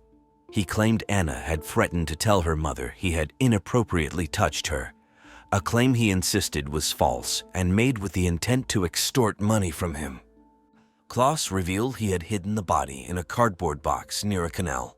When the police informed Marianne about her daughter's whereabouts and tragic demise, she was devastated. However, the trial brought further anguish. Marianne was forced to hear testimonies and descriptions about her life and Anna's, suggesting that Anna was practically raised on the streets and that such an incident was inevitable due to Marianne's negligence as a bar waitress who worked late nights and neglected her daughter. This left Marianne heartbroken and furious, particularly tormented by the possibility that Anna's killer might not receive the maximum penalty due to potential claims of mental health issues, which could allow him to avoid prison. Consequently, Marianne silently began to devise a plan to avenge her daughter's death, regardless of the consequences. During the trial, Klaus Grabowski repeatedly claimed that Anna had seduced and extorted him for money, insisting that his actions were driven by the fear of returning to jail. His defense also centered around the idea that the hormonal treatment he was undergoing significantly affected him and led to violent outbursts. Frustrated and injured by these lies, Marianne decided to buy a gun and secretly practice shooting.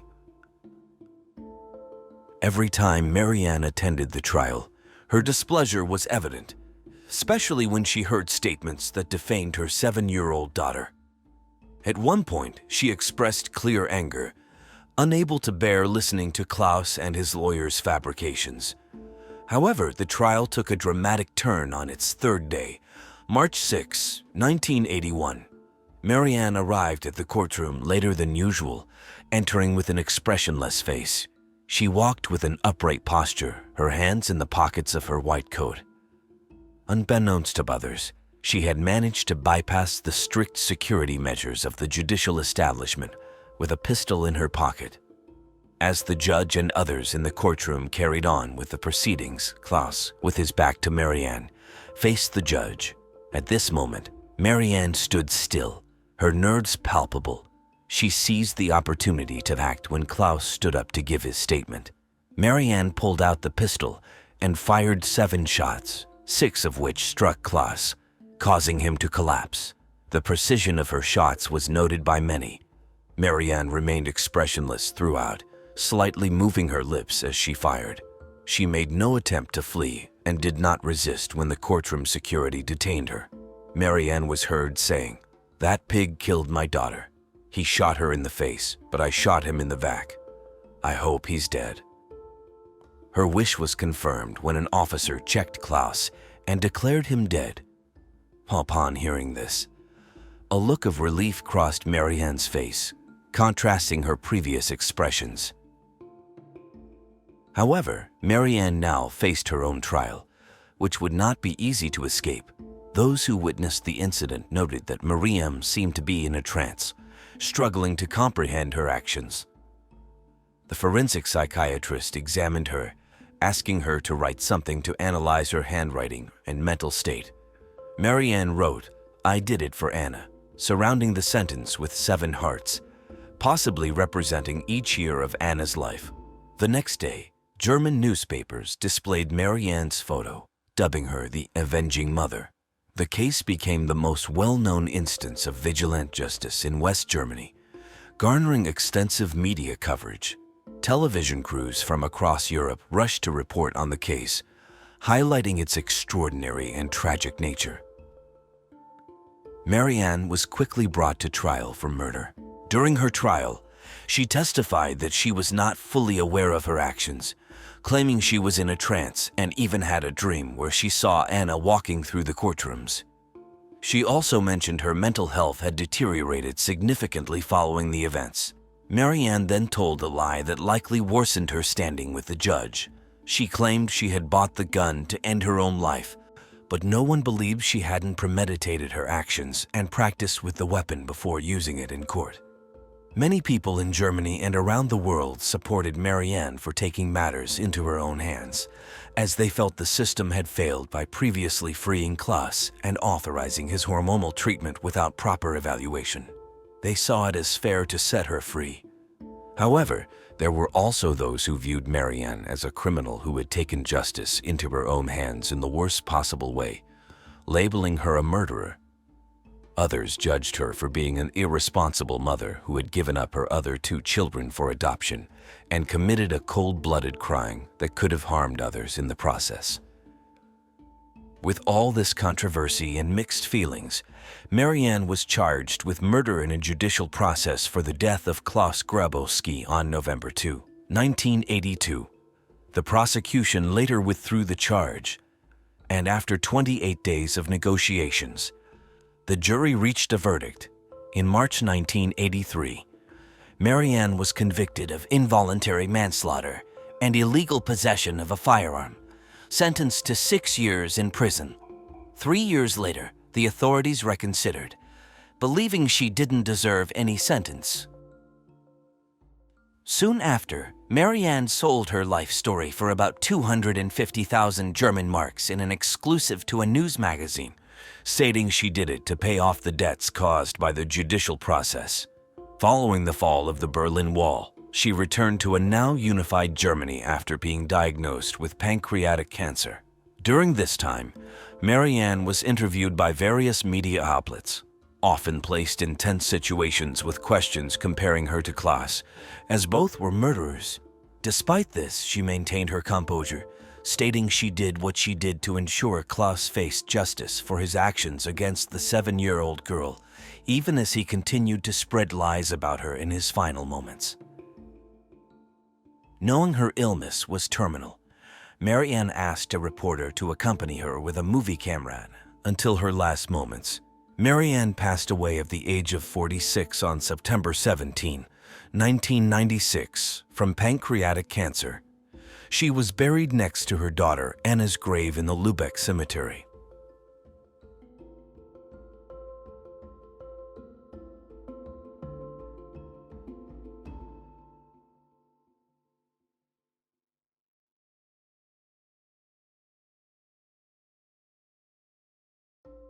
On the morning of July 18, 2019, thousands of Japanese people in the city of Kyoto were surprised in the middle of their usual morning activities by a very unusual event. That morning, out of nowhere, the entire city could hear the sound of multiple ambulances and fire trucks racing through Kyoto with their sirens blaring, startling the entire population.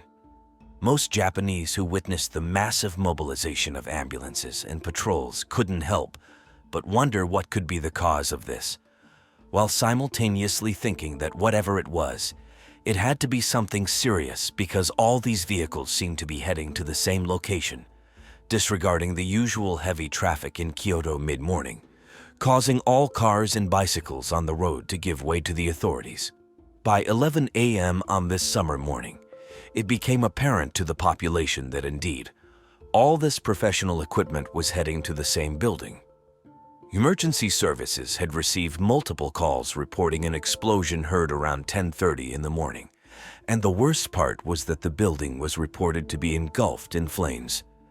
As the fire quickly spread throughout the first floor, most of the people inside couldn't escape the flames.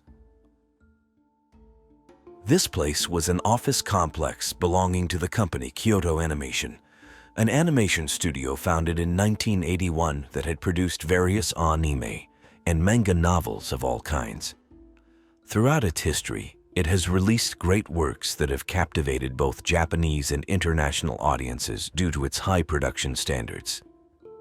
Alerted by the calls they had received, which evidenced the severity of the situation, the emergency services instructed all available personnel to arrive at the scene as quickly as possible. When they arrived at the building, the situation looked much worse than expected. Several neighbors who lived nearby were observing the scene from what they thought was a safe distance while they waited for the firefighters and paramedics. The scene of the fire was, to put it mildly, disheartening. The flames enveloped the entire building and leaped out of the windows, creating long tongues of fire that immediately hindered the efforts of the firefighters trying to contain the fire and rescue those who were still trapped inside what had become a deadly concrete trap. The police officers began to instruct the neighbors to move further away from the scene, as in many cases of fires and explosions, there was a significant possibility that the building could collapse. According to reports at the time, there were 73 company employees working there at the moment of the fire.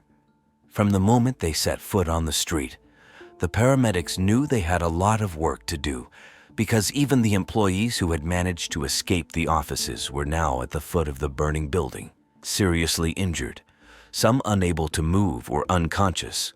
Most of them had suffered terrible injuries and cuts while trying to exit the building. The most terrible part was that most of them had severe third-degree burns. These are classified as such because they affect the deepest layers of the skin and require immediate medical attention, as they have a high risk of infection. Additionally, when a person has these burns in multiple parts of their body, or almost entirely, as was the case with some of these studio workers, the chances of losing their life are very high. For this reason, it was crucial that the workers receive timely treatment, so emergency doctors began to separate the injured according to the severity of their injuries in order to assist those who needed urgent medical help. This way, the most affected individuals began to be stabilized before being transported to the hospital by ambulance. At this point, the number of severely injured people was so high that more than 30 ambulances had to be mobilized in total to transport the victims of the supposed accident. It's important to clarify that the authorities believed before arriving at the scene that this was an accidental fire. However, what was happening just a block away from the scene would give a very drastic twist to this story. Just 100 meters from the burning building, some police officers from a nearby train station were detaining a man who had been chased there by Kyoto Animation employees. The man had serious burns on his face and various parts of his body. This raised several questions because why would the authorities subdue a man who appeared to be a victim of the fire? In addition to all this, multiple witnesses were reporting to the police officers present at the scene that they had seen a man enter the animation studio around 10:30 that morning with what appeared to be bottles of gasoline. So with this and the testimonies of the survivors of the tragedy who were conscious, the authorities understood that this was an arson attack and therefore a mass murder. When the firefighters were able to control the fire enough to enter the building and analyze the scene, they observed that the death toll of this tragedy had risen to 34 people. Shortly after, it would increase to 36, as 2 of the injured, suffering from the effects of their burns, could not endure any longer and lost their lives.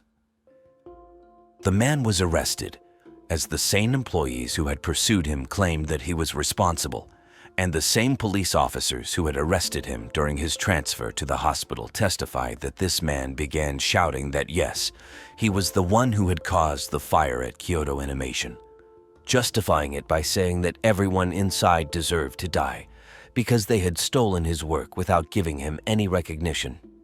Once at the hospital, the first thing known was that the suspect's name was Shinji Alba, and he was 41 years old. He had many injuries covering his entire body from the fire he allegedly caused. Once his wounds had healed enough for him to be kept in a cell without dying from an infection, a lengthy interrogation awaited him so that the entire country and the world would have an idea of what motivated him to commit such a horrible crime. Not much is known about this man's childhood, as his parents were born in a small village. Shinji's maternal grandfather was an honorable man who had taken on 2 jobs simultaneously to support his family. He mainly worked transporting goods by cart to Tokyo.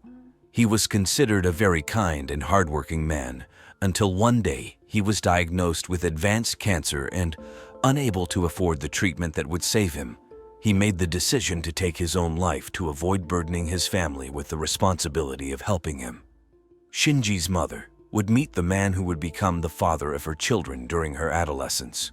The problem arose because this man was almost 17 years older than her when they met, and it was known that he was married at the time.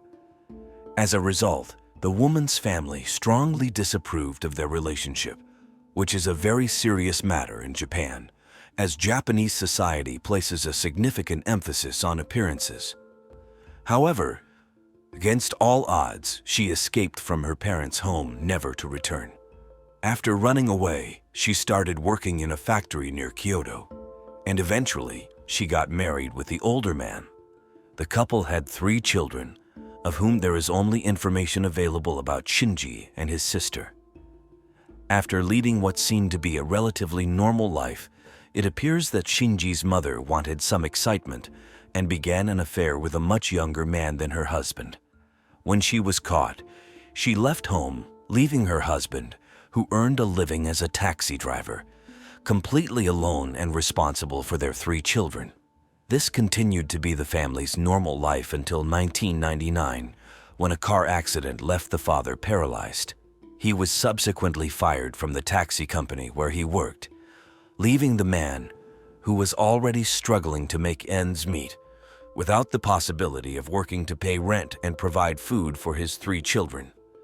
Faced with this overwhelming pressure and distress, the man made the tragic decision to end it all. Despite all this, up to a certain point, Shinji had led a relatively normal life in his youth. Nothing out of the ordinary happened during his high school years, and he even worked part-time as a document clerk for the government. After graduating, Shinji continued to work part-time at a supermarket, and when he reached his 20s, he decided to move to another city. Everything seemed to be going relatively well until his mother's disappearance and his father's death, which slowly caused his life to crumble. The young man increasingly lacked motivation to move forward, and just when he thought things couldn't get any worse, life dealt him another blow. Shinji's sister, about whom little information is available, was almost at the point of losing hope. On that day, this woman visited a temple in the city, where she started talking to a priest about all the pain she had suffered in recent years. She then prayed for the repose of her father's soul before leaving the temple without saying a word. The next day after this visit, her lifeless body was found in a hostel near the temple she had visited, and she was determined to be the cause of her own tragic ending. After his sister's death, Shinji's life began to spiral downhill. His mental and economic problems led him to commit a robbery in 2012, where he managed to escape with around 20,000 yen in his bag. However, he was arrested shortly afterward and subsequently sentenced to 3.5 years in prison. Upon his release, Shinji became a complete social outcast. Nobody wanted anything to do with him. He had no family or friends, and he struggled to maintain any relationships due to his violent temper. This isolation led him to withdraw completely into his apartment. Like a significant portion of the Japanese population, Shinji loved manga and anime. Since childhood, he had dreamt of becoming a manga writer. Faced with a bleak future and difficulties finding employment, Shinji decided to pursue his dream. He began writing light novels and drawing manga panels. At this point, Shinji's story intersects with that of Kyoto Animation, a company with an excellent reputation not only in Japan, but also internationally. Kyoto Animation's specialty is depicting the wonders and dilemmas of everyday life. In other words, they create works with characters that look childlike or relatable, making it easy for viewers to connect with them quickly. However, they often incorporate plot twists that can leave you in tears.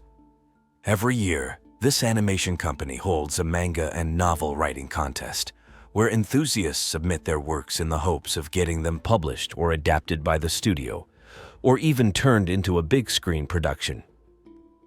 In 2018, Shinji submitted one of his novels for the contest, following all the specified steps. However, despite constantly checking his email for responses, he received no reply from the animation studio. As the days passed, 40-year-old Shinji felt that his hope of becoming a successful manga writer was slipping through his fingers. Several months later, on one of those afternoons when all Shinji did was watch anime and play video games, he started watching an anime produced by Kyoto Animation. The show told the story of high school students who were involved in long-distance shooting sports. That very afternoon, Shinji felt humiliated because he realized that his idea had been stolen. Yes, you heard it right. A giant studio worth millions of dollars had allegedly stolen his story without giving him the slightest credit. Maybe they didn't steal his entire manga idea, but they had apparently lifted a scene directly from his work. Shinji was outraged because he believed that in the submission he had sent to Kyoto Animation, there was a rather inconsequential scene in which the anime's protagonists were in a supermarket buying discounted meat. According to him, this scene was identical to one in an episode of the show that had aired that week. The scene was quite generic and nothing out of the ordinary. However, likely due to his unstable mental state and isolation, Shinji couldn't stop obsessing over the idea that his idea had been stolen. He was filled with anger, wondering how they could have not even bothered to respond to his contest submission and had apparently taken advantage of his creativity without giving him the slightest credit. In reality, according to the studio, Shinji's novel submission had not passed the first elimination round conducted by the contest judges, which was why they hadn't bothered to contact him. Nevertheless, from the very beginning, Shinji demonstrated that he wasn't mentally well and acted on the belief that he had been personally attacked and blatantly robbed. All of this brings us to July 14, 2019, 4 days before the fire. 9 months earlier, Shinji had sent anonymous threats to Kyoto Animation, threatening them with death. Over 200 emails had been sent, and although employees had reported this to the police, nothing could be done because the emails were encrypted, and Shinji had waited for them to let their guard down. On that Sunday, a neighbor heard Shinji starting to hit the shared wall between their apartments. These two lived in apartments where every sound from the other side could be heard. Shinji, among them, used to be the noisiest, and they would occasionally bang on the walls to request silence from one another. However, this time, it turned out that the neighbor from the apartment above was moving, and consequently, they were the cause of the noise. The neighbor went to knock on Shinji's door, intending to explain that he wasn't the one making the noise and to please stop banging on the wall. Before he had a chance to speak, Shinji angrily opened the door, grabbed him by the collar of his shirt, and yelled at him, "You're making too much noise. Shut up, or I'll kill you." Faced with this aggression, all of the neighbor's feelings turned to horror. From Shinji's demeanor, it was evident that he was perfectly capable of carrying out his threat. Without hesitation, he left the scene and called the police to report the assault. However, when the officers arrived at Shinji's apartment, he was already gone. It seems that this incident was the spark that would lead Shinji to commit his final act. The next day, Shinji took a bullet train to travel to Tokyo. He stayed in a hotel and then, on Tuesday, headed to Kyoto, his final destination, where he stayed in another hotel. Several security cameras captured him in the areas near the animation studio. Several neighbors also remembered him clearly after the incident because Shinji wore the same red t-shirt and light jeans for all 4 days. Shinji spent several hours walking until he stopped at a store and bought a shopping cart. He then proceeded to a gas station where he bought 10 gallons of gasoline. With these supplies, Shinji stashed the cart and went to sleep, ready to carry out his evil plan early the next morning. On July 18, 2019, Shinji returned to the animation studio building around 10:30 in the morning, carrying his containers filled with gasoline. Upon entering, he blocked the 12 emergency exits and began to douse the studio with gasoline, taking advantage of the building's limited security, as such incidents are quite rare in Japan. Once everything was ready, Shinji struck a match, and everything started to burn. When the first people realized there was a fire, they attempted to escape through the emergency exits, but they were blocked. They ran towards the central exit where Shinji was present, still holding a gasoline container, and he began to douse the employees trying to escape while saying the word "die." This caused many people to run out into the street engulfed in flames. In just a moment, smoke had already reached the second floor of the building, and for those inside, it was too late to evacuate without suffering injuries. The building was completely engulfed in smoke in less than 2 minutes, making it difficult to breathe, and gradually, the animation studio workers began to lose consciousness due to the lack of oxygen. Most of the company's employees were on the top floor because the attack occurred during a meeting with executives from another company. It's unclear if Shinji planned this to claim more victims, but unfortunately, that day there were more people in the building than usual. To make matters worse, shortly after, an explosion rocked the building, causing the flames to burst through the windows and doors of the studio. The police believe that the combination of air and flames led to the explosion. As the fire grew, people inside the building tried to escape the flames. The majority of the victims, specifically 19 of them, were found on the 3rd floor near the stairs leading to the emergency exit on the roof. These individuals unknowingly ended up on this staircase, which acted like an oven. After causing this hellish scene, Shinji accidentally set himself on fire with the same gasoline he had used to try to burn his victims. This led him to flee the scene, but an employee of Kyoto Animation did not accept this and started to chase him. Eventually, they all ended up at a train station located 100 meters from where Shinji was finally apprehended by 2 police officers from the same station. The fire was completely extinguished after 5 hours of immense efforts by the police and firefighters. It was at this point that the authorities were able to accurately count the victims of the incident. In this attack, 36 people lost their lives, while another 34 were left with serious injuries. Of the deceased, 28 died from carbon monoxide poisoning, 6 succumbed to their burns, and 2 passed away while receiving medical treatment at the hospital. It was reported that 2/3 of the fatal victims who worked at the studio were women, as Kyoto Animation was known for hiring women in almost all of its animation positions.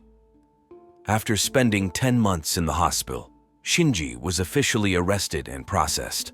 There were concerns about his physical health, and questions arose as to whether he would be physically capable of enduring the lengthy trial schedule ahead of him. His hospital treatment had taken so long because he had suffered burns on 90% of his body. In such cases, skin donors are crucial, but the Japanese authorities correctly prioritized obtaining donors for the victims. As for Shinji, he had no other option but to accept artificial skin, becoming the first person to undergo such a significant surgery of this kind without using real skin transplants. The judicial processes in Japan are known to be slow, as they usually involve multiple stages before a clear conviction is obtained. Since the trials for Shinji began, he underwent numerous psychiatric and psychological evaluations to determine if he was mentally healthy at the time of the crime. The results were somewhat mixed because, on one hand, it was clear that Shinji's brain did not function normally, but on the other hand, he was aware of what he was doing, making it difficult to predict what sentence he would receive. The decision had to be something between the death penalty and life imprisonment. The world was deeply affected by this crime, especially the animation industry. After the fire, an American anime licensor launched a successful GoFundMe campaign with a goal of $750,000 to assist the studio and the victims' families. In less than 24 hours, they raised over $1 million for this purpose. Even the then Prime Minister of Japan expressed condolences to the families, a figure many may recognize as he was assassinated a couple of years later. The president of Kyoto Animation, mentioned that he did not plan to rebuild the studio in the same location, as it would be traumatic and bring bad memories for the employees. Instead, he considered demolishing the remains of the studio to create a park with a monument dedicated to the staff and the local community. Today, most of Kyoto Animation's employees have returned to work, this time in the company's second studio. One of these employees is a veteran manga artist who has been working at Kyoto Animation since the 1980s. He returned to work after the incident, having recovered from the injuries he sustained. He mentioned that he feels better when he is working than resting. He also expressed his intention to make his future work a tribute to those who perished. Another significant detail worth mentioning is that as a result of this tragedy, Japan decided to implement a new law. It requires citizens to present identification and provide reasons for their gasoline purchases when buying it in lighters or containers.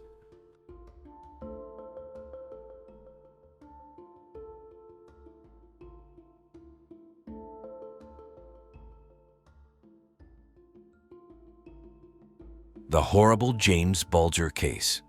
On February 12, 1993, a Friday afternoon in Bootle, England, specifically at the New Strand shopping center, Denise was with a friend and her son, James Bulger. James had recently stopped using a stroller, as he was 2 years and 10 months old, so he was walking alongside his mother. At around 3 o'clock in the afternoon, Denise's friend took a different path, leaving Denise alone with her little James. At one point, Denise went to a store with her son, bought what she needed, and when she realized it, she saw that James was not with her. It was only a momentary distraction for a few seconds as she checked her purse, but this oversight would change their lives forever.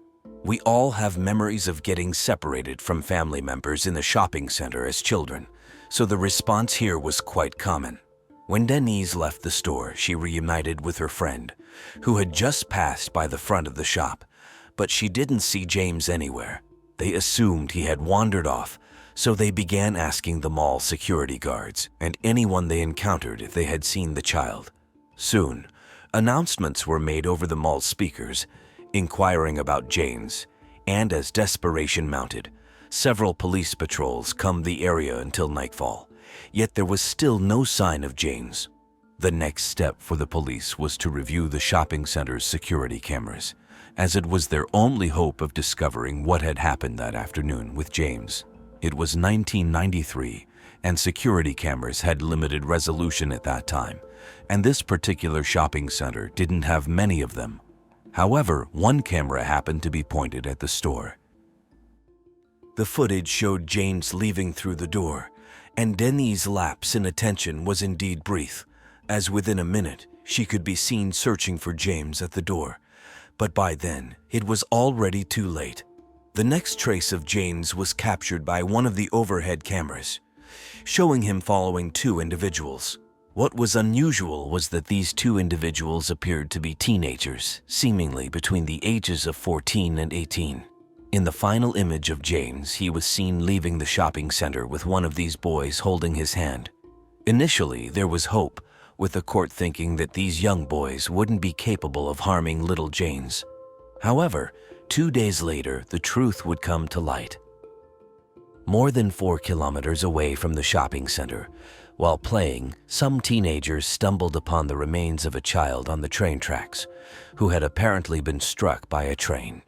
This discovery immediately set off alarms, and they contacted one of James' uncles, who unmistakably identified the child as James Bulger.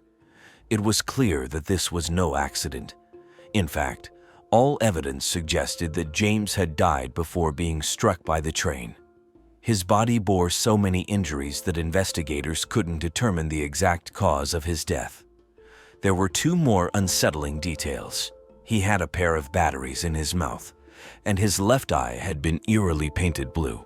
It was as if his young body had been subjected to inhumane experimentation, and the crime scene would remain etched in the memory of all the officers present as one of the most horrifying scenes they had ever encountered in their careers.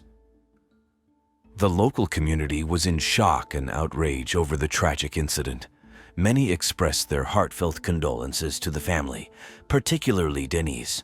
While she had a momentary lapse of attention, it was a mistake anyone could make, and those with empathy could understand the immense pain she was going through. She replayed in her mind daily the haunting thought that she might have saved her son had she been more vigilant at that moment. In addition to the sympathy, there were some individuals, including her own husband at one point, who angrily confronted her and blamed her for not being attentive enough, asserting that the tragedy could have been prevented with more careful supervision. The potential key to identifying the culprit lay in the shopping center's security cameras, but their image quality was so poor that even determining the suspects' ages was impossible.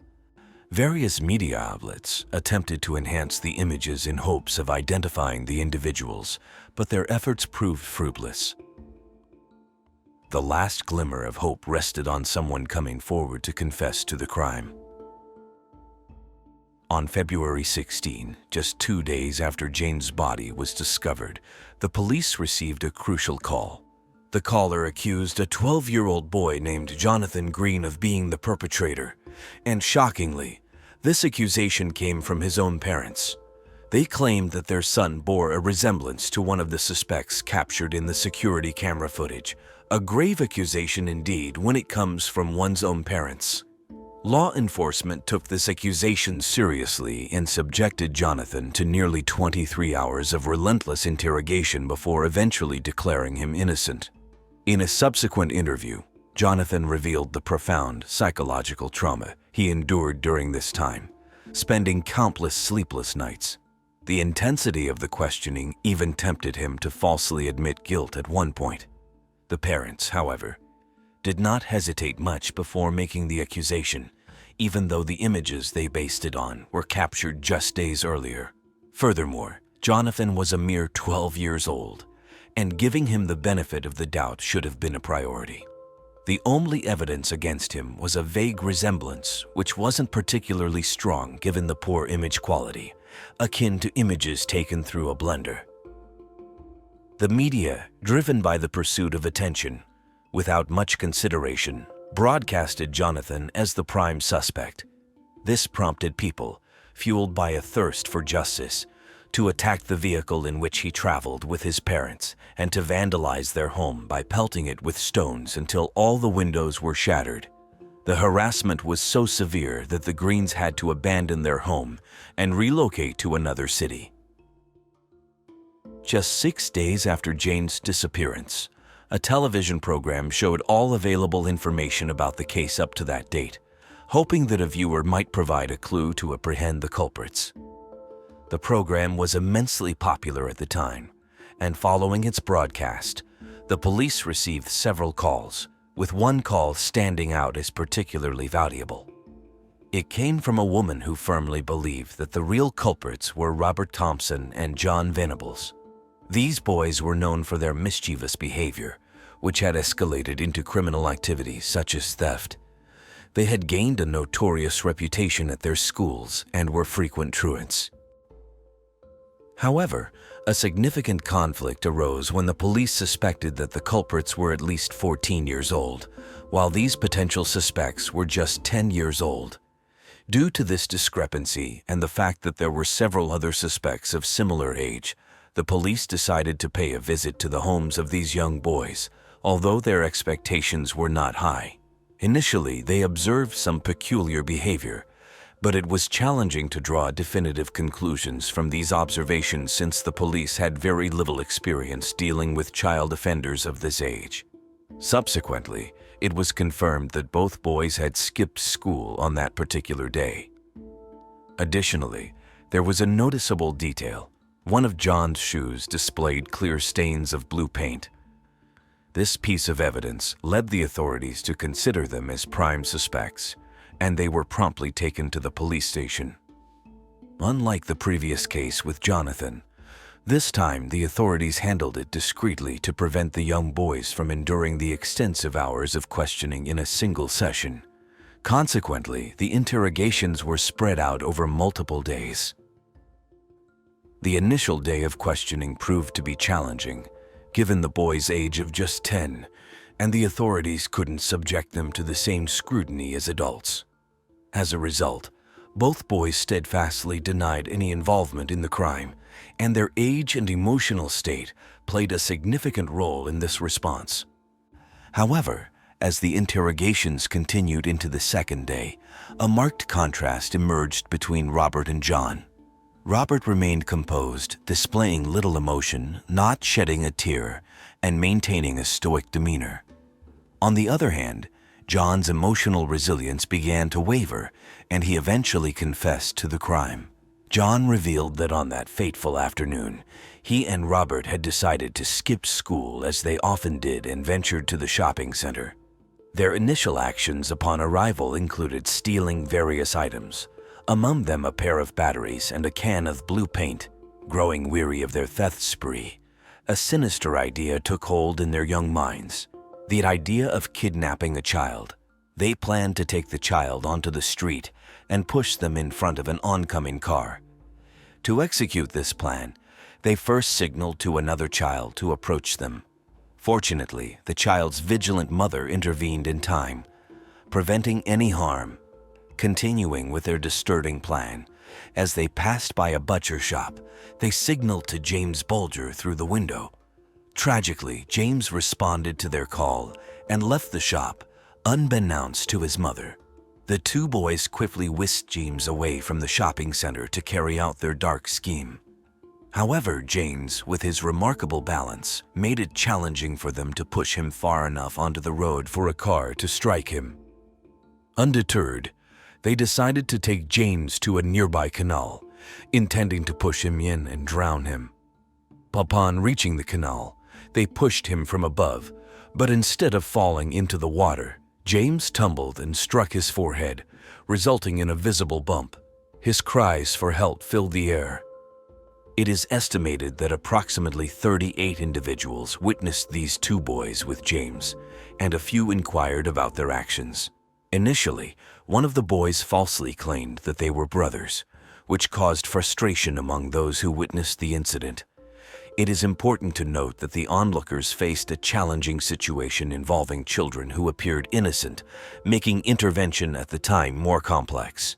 However, what remains alarming and subject to criticism is the false explanation provided by John and Robert to one individual, stating that James was a lost child, and they were taking him to a police station. At that point, an adult had to be held accountable because this tragic incident could have been prevented. It's clearly irresponsible to entrust the care of a lost child to two 10-year-olds. After walking for more than 4 kilometers, the boys took James to a remote railway track, devoid of any witnesses, and carried out unspeakable acts that are too gruesome to detail. They utilized whatever items they could find, including bricks, stones, and even a hefty 10-kilogram metal bar, inflicting unimaginable suffering upon James. When he lay lifeless, their intentions were unclear, whether to stage it as an accident or to inflict further harm on this young life. They left his lifeless body on the railway track, concealed beneath debris, to remain unnoticed until a passing train. Even the police found it difficult to comprehend such a horrifying reality, and they believed that there must have been prior signs or indicators. Consequently, they decided to delve into the backgrounds of these two young boys. As the police investigation continued, it became evident that both boys had experienced remarkably similar childhoods. Robert Thompson resided in a dysfunctional household where he and his 6 siblings suffered constant abuse from their father. His mother grappled with severe alcohol-related issues and had once attempted suicide while setting their home on fire. Robert had earned a reputation as a thief, displaying violent tendencies and compulsive lying. John Venables, on the other hand, came from a fractured family where his parents were divorced, and he received minimal attention and affection. Coupled with his short temper, John often engaged in mischief and fights to garner attention, eventually leading to his expulsion from school. It's widely believed that Robert took on the role of the ringleader during their terrible actions. Throughout the interrogations, both boys attempted to shift blame onto each other. Robert, displaying a shrewd demeanor, would acknowledge his presence but claim that he left when he saw John beginning to torment James on the railway tracks. When confronted with questions that cornered him, he would feign tears without shedding a single drop. However, the presence of blood and strands of James' hair on his clothing, particularly his shoes, served as irrefutable evidence of his involvement.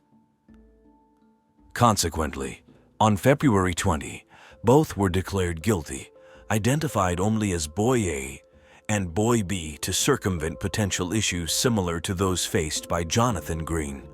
It was known only that they were two 10-year-old boys residing in Walton. This case was a recipe for turmoil.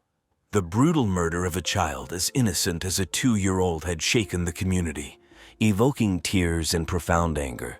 The sentiment was so intense that it practically condemned the perpetrators to a life in hiding if they ever ventured into the public sphere.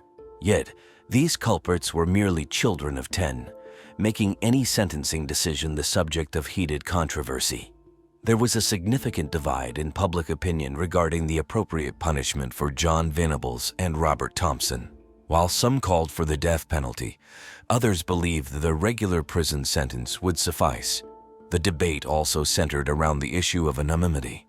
Why should these boys be shielded from public exposure when other murderers were not afforded the same privilege?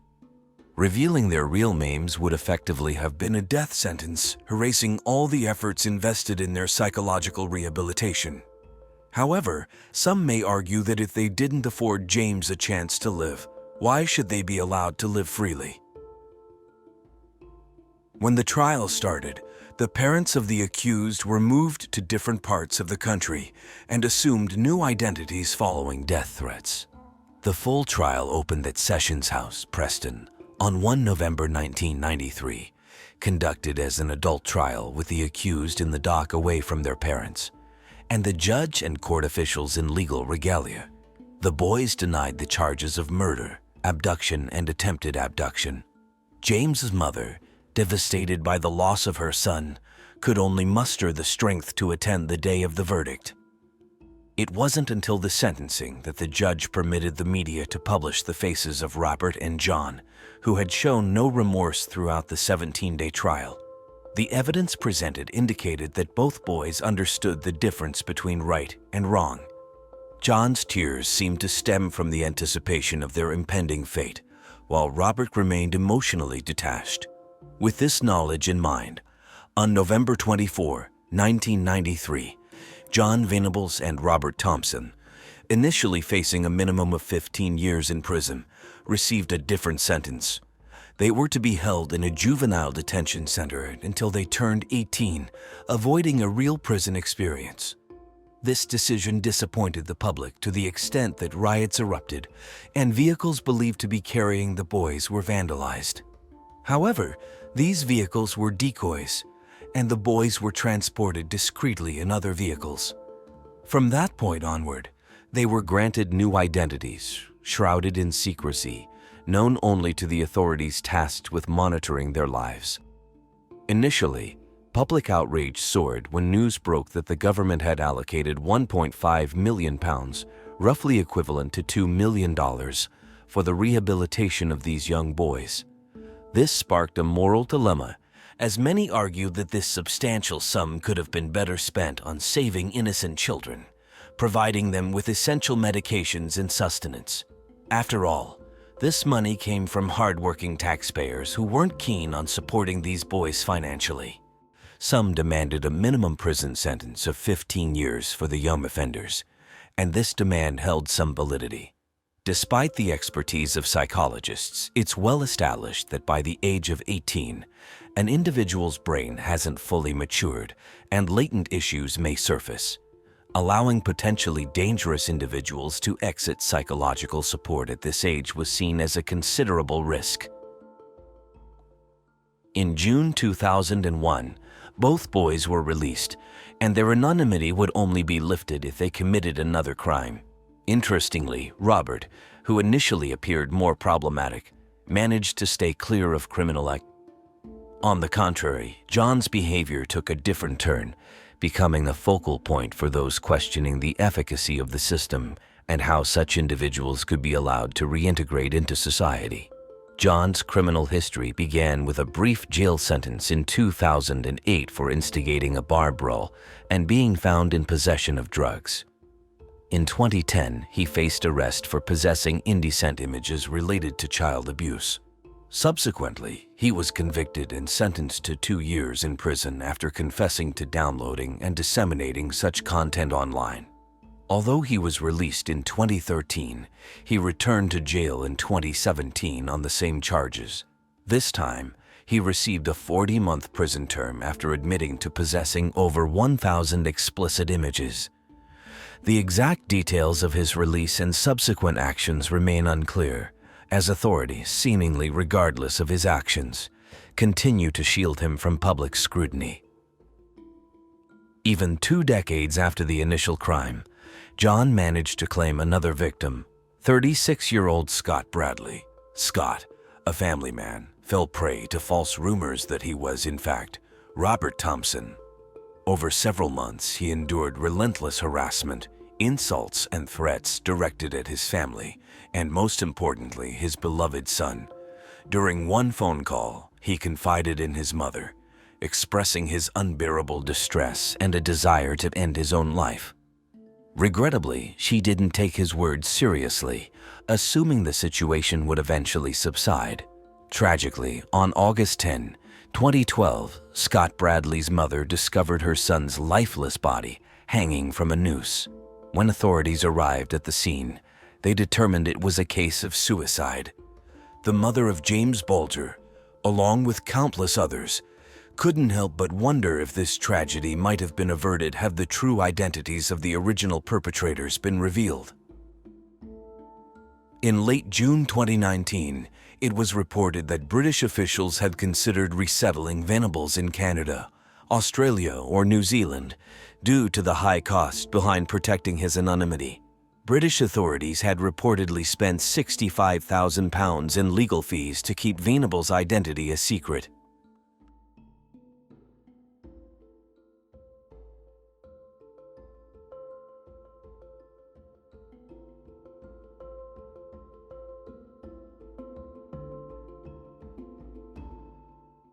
Juliet Ladromagit, affectionately known as Juju, was born on May 2, 2013.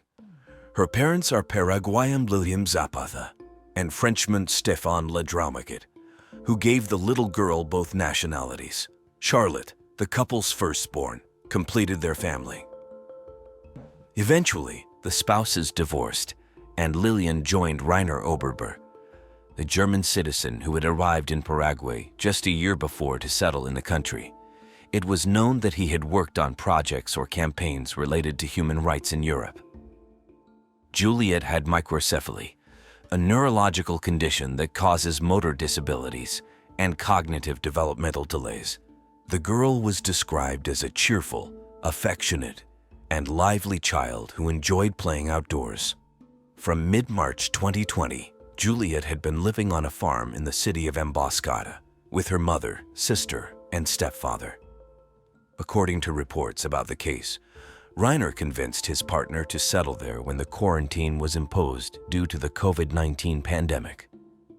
Everything seemed tranquil and almost idyllic in this corner of the country, but that calm was unexpectedly and dramatically shattered on April 15, 2020. On that day, little Juliet disappeared without a trace while on the property where, in addition to her family, there were 2 workers. According to information released by the Paraguayan newspaper ABC on the morning of April 16, when the local school director realized that one of his students had been missing since the previous morning, he notified the authorities. Immediately, officers from the police station of Emboscada went to the residence of the family. It was at that moment that the mother reported her daughter's disappearance. Lillian said that the 7-year-old, who had difficulty moving, and the cognitive development of a 3-year-old had gone missing at around 9:30 in the morning the previous day while playing in the gated complex where they lived. along with a pair of goats that were also missing. She explained that, as time passed without her daughter returning, she asked for help from some neighbors to search the property, but they were unsuccessful. The search operation was immediately launched, involving police officers with trained dogs and the participation of local residents. As the hours passed, fears for the safety of the young girl grew. No one could believe that something like this could happen in that peaceful place. Additionally, on April 17, a team accompanied Lillian to check 2 properties in different parts of Emboscada where they had lived, but they found no traces of the child. On the same day and in the following days, alongside search efforts, various law enforcement agencies conducted interviews with the mother, stepfather, and workers at the location. They also requested information from the telephone companies of the adults responsible for the minor and individuals connected to the case, as well as reviewed security camera footage from nearby businesses. Some witnesses reported seeing the child for the last time on April 15 at 10 in the morning. Initially, the hypothesis was that the child had gone missing while following the goats. However, investigators considered this version unlikely since the child had difficulty moving, and the goats were pregnant and did not typically stray far from the area. The property covered about 30 hectares and included several buildings. With no traces of the child found on the property, the investigation was reinforced on April 20 with the addition of prosecutors from the anti-kidnapping unit. A day later, the goats with which Juliet was said to have been playing were found. They were found in good condition, 4 kilometers in a straight line from the house, passing through a densely wooded area. Due to remote disability, it was impossible for the girl to make that journey with the animals. The next day, the police expanded the search nationwide. During the first 2 weeks of the investigation, the prosecution team conducted several searches on the family property. These inspections resulted in the discovery of blood traces in various places, including in a van driven by Reiner. In his initial statements to the prosecution, the German citizen claimed to have left the house twice in the mentioned vehicle on the day Juliet went missing. However, the police investigation would later determine that he had actually left the property a total of 3 times. In addition to the forensic and technical work being done to determine Reiner's possible involvement in the disappearance, officials in charge of the case obtained relevant information during their interviews with various witnesses. Juliet's nanny and one of the workers on the property told detectives that Reiner easily lost his patience when it came to the younger of his daughters. On the other hand, Juliet's sister, who was 10 years old at the time, made a statement using a special system, which is used to interview minors to ensure their safety and comfort.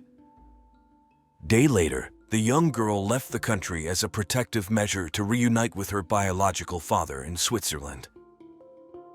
The prosecutor in charge of the investigation detailed that a sports shoe, a sheet, a towel, and a carpet had been seized, all of which reacted to the blood detection reagent. He also stated that tests would be conducted to determine the origin of the blood residues. The representative of the public ministry reported that new searches had been conducted at various addresses and that 2 vans owned by Reiner had been seized, as well as electronic devices. He explained that although they were investigating the case as a missing persons case, they did not rule out any hypotheses, from an intrafamily matter to the involvement of a third party. It was also reported that a computer had mysteriously disappeared from the location. When questioned about it, Reiner stated that he had sent it for repairs but couldn't say where it was being examined. As the investigations continued and knowing that the authorities considered them as suspects, Reiner and Lillian made a video offering a reward of approximately 10 million Paraguayan guaraníes, approximately $1,400 at that time's exchange rate, for any valuable information that would help them find the child. In the message, they expressed that they were deeply affected. The mother spoke directly to her daughter, saying that she missed her, as did her sister. She also explained that they were under restrictions because they were being investigated. As the days passed, Lillian and Reiner changed their initial version, which pointed to Juliet having gone missing. Instead, they now claimed that Juliet may have been abducted from the property and deprived of her freedom, a change in position that also raised suspicions among the authorities. While the prosecutors had this hypothesis on the table, it seemed unlikely because there were 200 meters from the property's entrance to the place where the child was last seen. This implied that, to take the child, the perpetrator would have had to get out of a vehicle, open a wooden gate, enter with the car, take the child and the 2 goats that had also disappeared, close the gate again, and leave. However, it was not credible that the 3 people in the house at that time did not hear the sound of a vehicle. Based on the findings during the investigations, the prosecutors charged the mother and stepfather of the child with failing in their duty of care and education, as well as abandonment. On May 4, the public ministry searched the residence and arrested Lillian, 33, and Reiner, 55. The prosecution announced that both had declined to provide an interrogatory statement and were in preventive detention. One of the figures who appeared in the media and pointed to Reiner as a suspected person was Rufino Zapata, Lillian's father and Juliet's grandfather. During a radio interview, he stated that the family had strong suspicions that his daughter's partner could not stand the little girl. While he clarified that he could not accuse, the information they had made them think that the German citizen could be linked to his granddaughter's disappearance. Furthermore, the young girl's grandfather said he believed that his daughter knew something about what happened to her granddaughter and was under pressure not to give details about the case. He also expressed that Reiner was a horrible person and he feared what he might do. In mid-May, during a video call interview, Juliet's biological father expressed his trust in the detectives and requested that a complete investigation, especially Reiner. He mentioned that since Lillian joined the German citizen, she had distanced herself from her family and only associated with his circle. He said that he did not distrust Lillian, whom he considered a loving and careful mother, especially with Juliet. Additionally, he mentioned that his other daughter had told him about a very serious matter.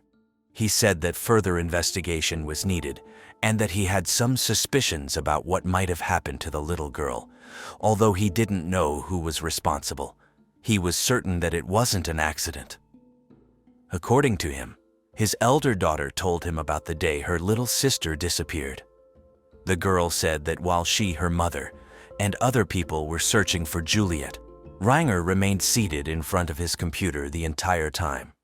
He added that during that day and into the night, Lillian and the little girl were searching for Juliet, but they didn't have the help they needed.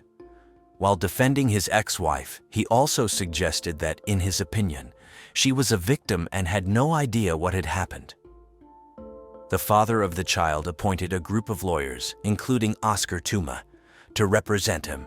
The attorneys filed a series of complaints against Juliet's stepfather, accusing him of deprivation of liberty and taking the life of his daughter.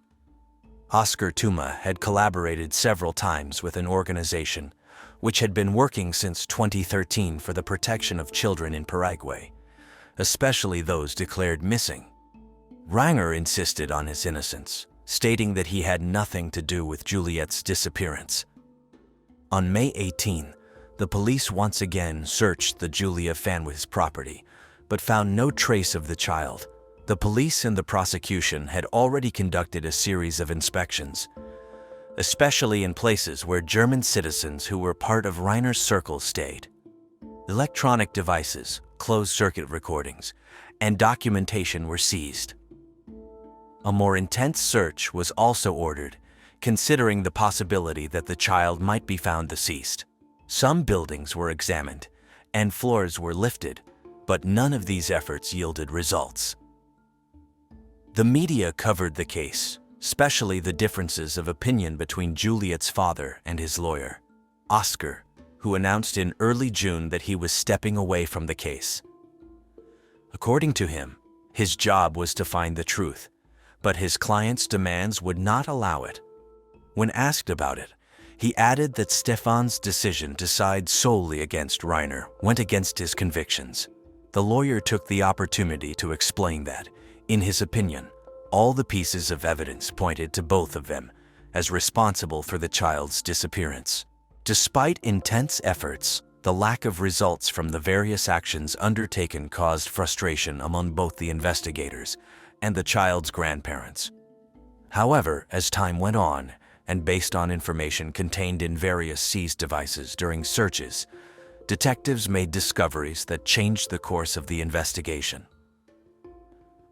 On July 23, the prosecution expanded the charges against Juliet's stepfather to include possession of child sexual content. In a press conference, the investigators revealed that, after analyzing 80,000 photographs contained in the seized electronic devices, they found adult material and intimate images of Juliet and her sister.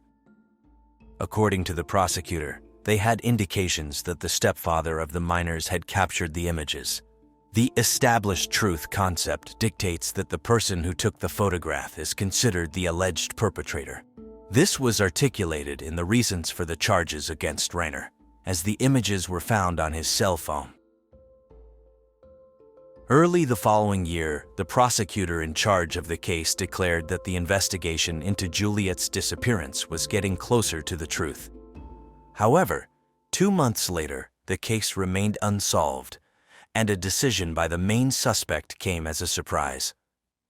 On March 17, 2021, the child's stepfather offered 350 million Paraguayan guaraníes, approximately $44,600 at the exchange rate of that time, for information about Juliet's whereabouts.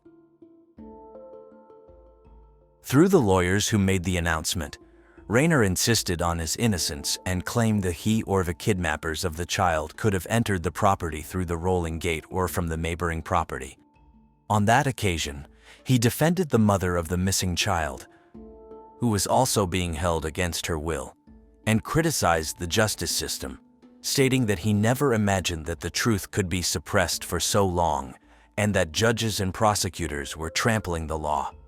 The following month, just before entering a hearing to provide an interrogatory statement, the German man made statements pointing to Rufino, Juliet's grandfather, and urged journalists to investigate his partner's father. "If you want to investigate a bit, I'll give you a clue. Approach or ask Juliet's grandfather, who always says he knows more. And maybe he does know more than he says, and all I can tell you is that angels will become demons, and demons will become angels," he said. Rufino reacted to the accusations made by the main suspect in the case, stating that these accusations were part of a strategy by the lawyers. He also called on the prosecutors to follow him wherever they wanted and reiterated that his family was available for cooperation. In that context, he also mentioned that he had lost contact with his daughter months ago and emphasized that, in his opinion, she must know something about what happened to his granddaughter. While awaiting trial, an appeals court granted Lillian limited freedom of movement. On September 24, 2021, Lillian Zapata was sentenced to 6 years in prison for failing in her duty of care and abandonment of her daughter. Despite the guilty verdict, she remained free pending the confirmation of her sentence. In the case of Reiner, unlike his partner, he was acquitted of these same charges. The court believed that he had no involvement in the act of abandonment. However, he still faced charges related to the possession of sexual content involving minors. Only 2 months later, on November 9, Lillian was once again sentenced. She was given an additional 2 years of imprisonment with the suspension of the sentence's execution, after being found guilty of contempt of a court order. The November ruling came in response to her refusal to undergo a DNA test, which was intended to determine if the blood traces found during the investigations matched the child. She also rejected a toxicology test that aimed to determine if she consumed narcotics. "I don't know. The prosecution never informs me of anything. They never communicated with me. From jail, I did everything for them to investigate, even sent a letter to the French embassy. All I ask is that they search for and find my daughter. Lillian refused, arguing that it was her body, and she wouldn't give consent for the tests. Before the end of 2021, the court revoked the decision to keep Reiner in preventive detention. The verdict established that the public ministry did not find sufficient evidence to incriminate him, absolving him of all guilt and penalty. In an unexpected turn of events, a video posted on a popular social network on May 31, 2022, showed a girl on the streets of Ecuador who appeared to have the same characteristics as young Juliet. The recording was apparently made in public by two foreigners. When asked about it, officials from the public ministry confirmed that the girl in the video seemed to be Juliet, but provided no further details to protect the ongoing investigation. Nevertheless, it was announced that a technical verification of the content and origin was being conducted. This information led Stefan to request a copy of the Swiss documents to travel to Ecuador to verify if the girl in the video that circulated on social media was Juliet. His request led to an incident at the airport, during which his older daughter, after visiting her mother in Paraguay, was detained by airport authorities when she was about to return to Europe. It was reported that officials found her missing sister's documents among the girl's belongings.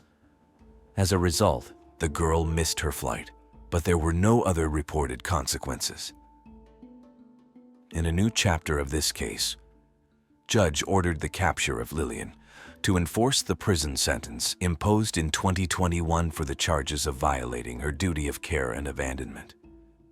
On August 16, 2023, Juliet's mother appeared before the court and requested the postponement of her imprisonment, invoking a provision in the penal code that allows the postponement of the sentence for mothers of children under 1 year old.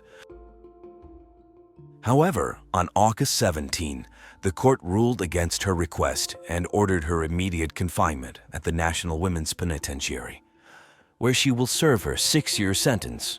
The judge mandated that her baby must receive pediatric care, social assistance, and all necessary care to ensure the well-being of the child and his mother during the breastfeeding stage. 3 years have passed since Juliet's disappearance, and many loose ends remain. One of the hypotheses being considered is that the girl disappeared on April 14, a day before the date the parents reported to the authorities, following an incident inside the house, and was subsequently moved to another location with the goats. To this day, it remains unconfirmed whether the blood found during the investigations belongs to Juliet, among other reasons due to the refusal of Lillian and the biological father to provide the necessary samples for DNA comparative studies.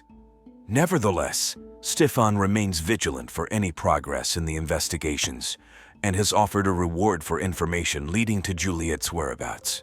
Juliet's grandfather, Rufino, also refuses to give up. On several occasions, he has expressed his concern about the lack of results in the investigation and has requested the collaboration of the public to report any information or suspicions that could lead to Juliet's discovery. National authorities assure that the investigation is ongoing, and the police are following several leads. All that remains is to hope that the responsible party or parties for Juliet's disappearance confess, or that someone provides credible information that leads the authorities to the truth.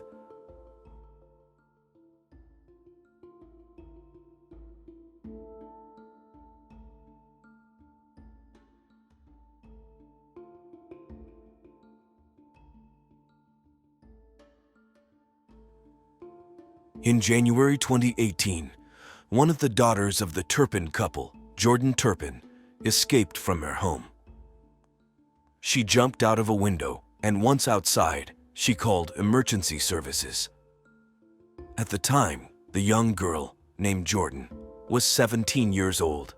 What she told the operator was hard to believe, not only for the operator, but also for the police who later responded to the call. 911 emergency, what are you reporting? Help. This is 911, do you have an emergency? I just went away from home because I live in a family of 15, okay? Can you hear me? And we have abusing parents. Did you hear that? Okay, how did they abuse you? Okay. They hit us, they throw us across, they like throw us across the room. They pull our hair, they yank out our hair. I have my two little sisters right now are chained up. The call lasted about 20 minutes. During this time, Jordan informed the operator about the violence and abuse she and her siblings had endured. She explained that there were 15 family members living in one house, 13 siblings and their 2 parents. She described how some of her siblings were chained, tied to their beds with chains that prevented them from bathing or eating, and they lived in filth. She detailed various kinds of physical and psychological abuse they suffered. While the operator was speaking with her, they contacted the police so they could head to the location where Jordan was waiting. When the police finally arrived where the young girl was waiting, the first thing they noticed was that she didn't look 17 years old, but much younger. Her voice also didn't match the age she claimed. It sounded like that of a child. She was quite disheveled and dirty. When trying to explain why she called and why she wanted them to come, her speech was not very coherent and was quite slow. The police initially thought she might have some disorder due to her appearance and manner of speaking. However, Jordan then showed them several photos on the same cell phone she used to call the operator. These photos showed the conditions inside her house, including her siblings chained to their beds. The police, without wasting more time, headed to the address Jordan provided. Upon arrival, they were immediately struck by the strong smell of urine and human waste. The house was littered with garbage bags in every room, including the living room and kitchen. In the children's room, they discovered 12 children, ranging from 3 to 29 years old, as Jordan had already escaped. Shockingly, one of them was found chained to their bed. The police quickly realized they were dealing with a severe case of child abuse, far more profound and complex than they could have imagined, with some children having lived in these horrid conditions for decades. These children were the children of David and Louise Turpin, who had grown up in the small town of Princeton, Virginia. There, Louise, originally named Louise Robinette, lived with her parents and 2 younger sisters, Elizabeth and Teresa, in a humble low-income household. Despite their quiet and shy demeanor, especially in front of their parents, the siblings were quite close. Louise, the eldest, behaved differently outside her home, often rebellious and using foul language. Raised in a Pentecostal family deeply involved in church activities, the girls were expected to adhere to strict behavioral standards, reflecting the religious values their father, a pastor, taught. They were prohibited from activities typical for other children, such as speaking ill, disobeying, or dressing in certain ways. More was expected from them, being the pastor's daughters. David, who lived about 9 kilometers away from Louise's home, was also deeply involved in the church. The families of David and Louise were close primarily because of their shared commitment to their faith. Louise and David had known each other since childhood, and their characters were largely defined by their religious involvement. Despite the affectionate relationship between the 2 families, Louise's father disapproved of her relationship with David, considering her too young for any romantic involvement. Contrarily, Louise's mother supported the relationship, even helping her daughter secretly meet David. David, perceived as a decent young man, was polite and dressed unusually for his age, often seen in suits and ties. He was active in school clubs, abstained from alcohol, and was notably introverted. After high school, he pursued a degree in computer engineering and graduated with high marks. David and Louise's relationship, kept secret due to her father's disapproval, was marked by their strong desire to be together. Realizing they could not continue under such circumstances, They decided to elope, setting in motion a series of events that would culminate in the discovery of the House of Horrors. One day, while Louise was in a high school class, David executed a daring plan. He disguised himself to appear older, donning a fake mustache, a hat, and a suit, and entered the high school.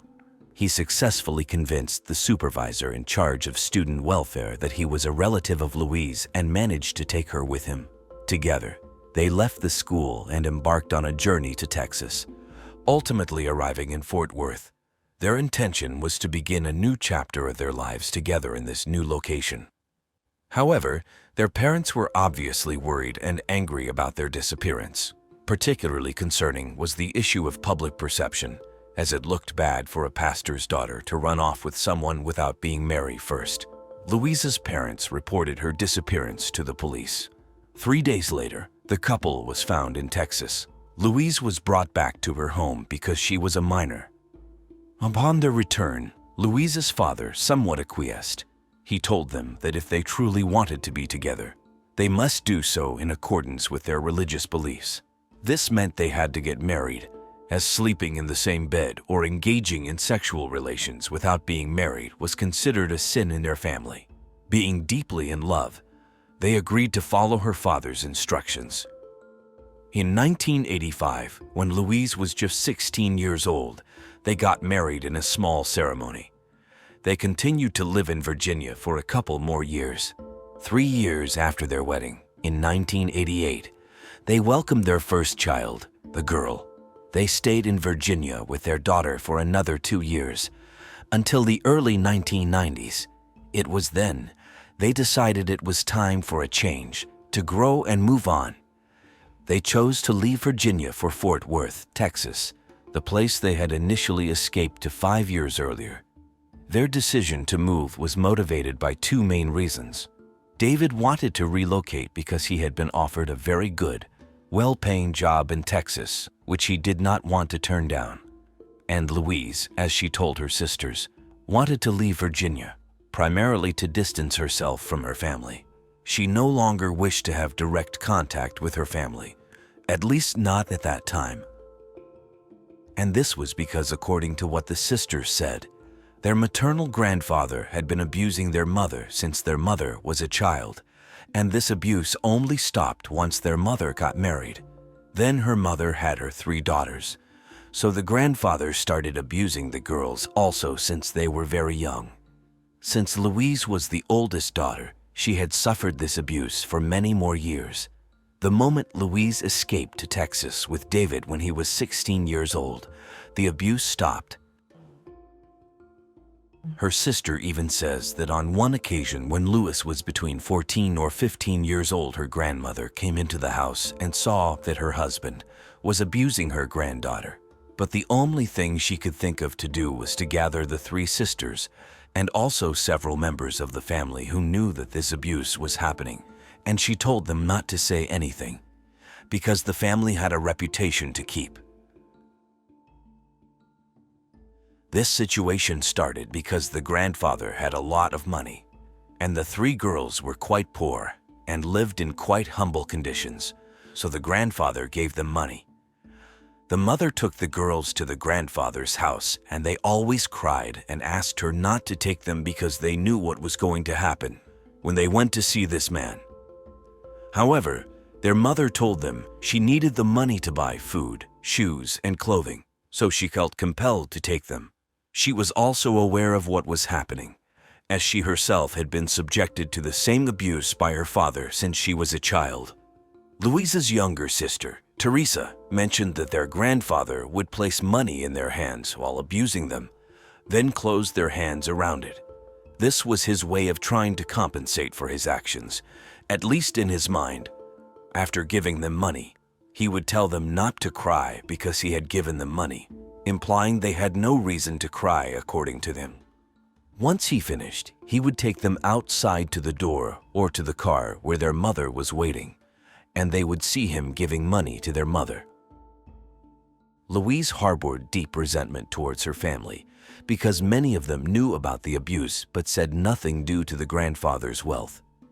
After Louise escaped to Texas, her two sisters who remained still suffered abuse from their grandfather for many more years. Once in Texas, Louise and David bought a house in a nice neighborhood. David was doing well financially, so they never had money problems. They often visited their families in Virginia. Initially, it was just Louise, David, and their daughter. A few years later, in 1992, they had their second child, a boy. Now they had a 4-year-old daughter and a newborn son. Louise's family thought that all her childhood suffering was somehow being compensated for with the family she was now building. She had a husband she claimed to love dearly, a daughter and a son, a nice house, money, and good cars. Her life seemed ideal in the eyes of her family in Virginia. Even David's family saw them as very generous with their money, not seeming to mind giving their family whatever they needed. When they couldn't visit Virginia, they paid for their families to visit them in Texas, covering flight, food, and all expenses. They even took them to Disneyland and Universal Studios and gave them cash if needed. Between 1992, when their second child was born, and 1996, they had 4 more children, totaling 6. Over the years, visits with their families decreased. What neither David's nor Louise's family knew was that in 1992, they had to declare bankruptcy. They were spending far more than what David, the sole earner, was making. Louise stayed home to care for the children.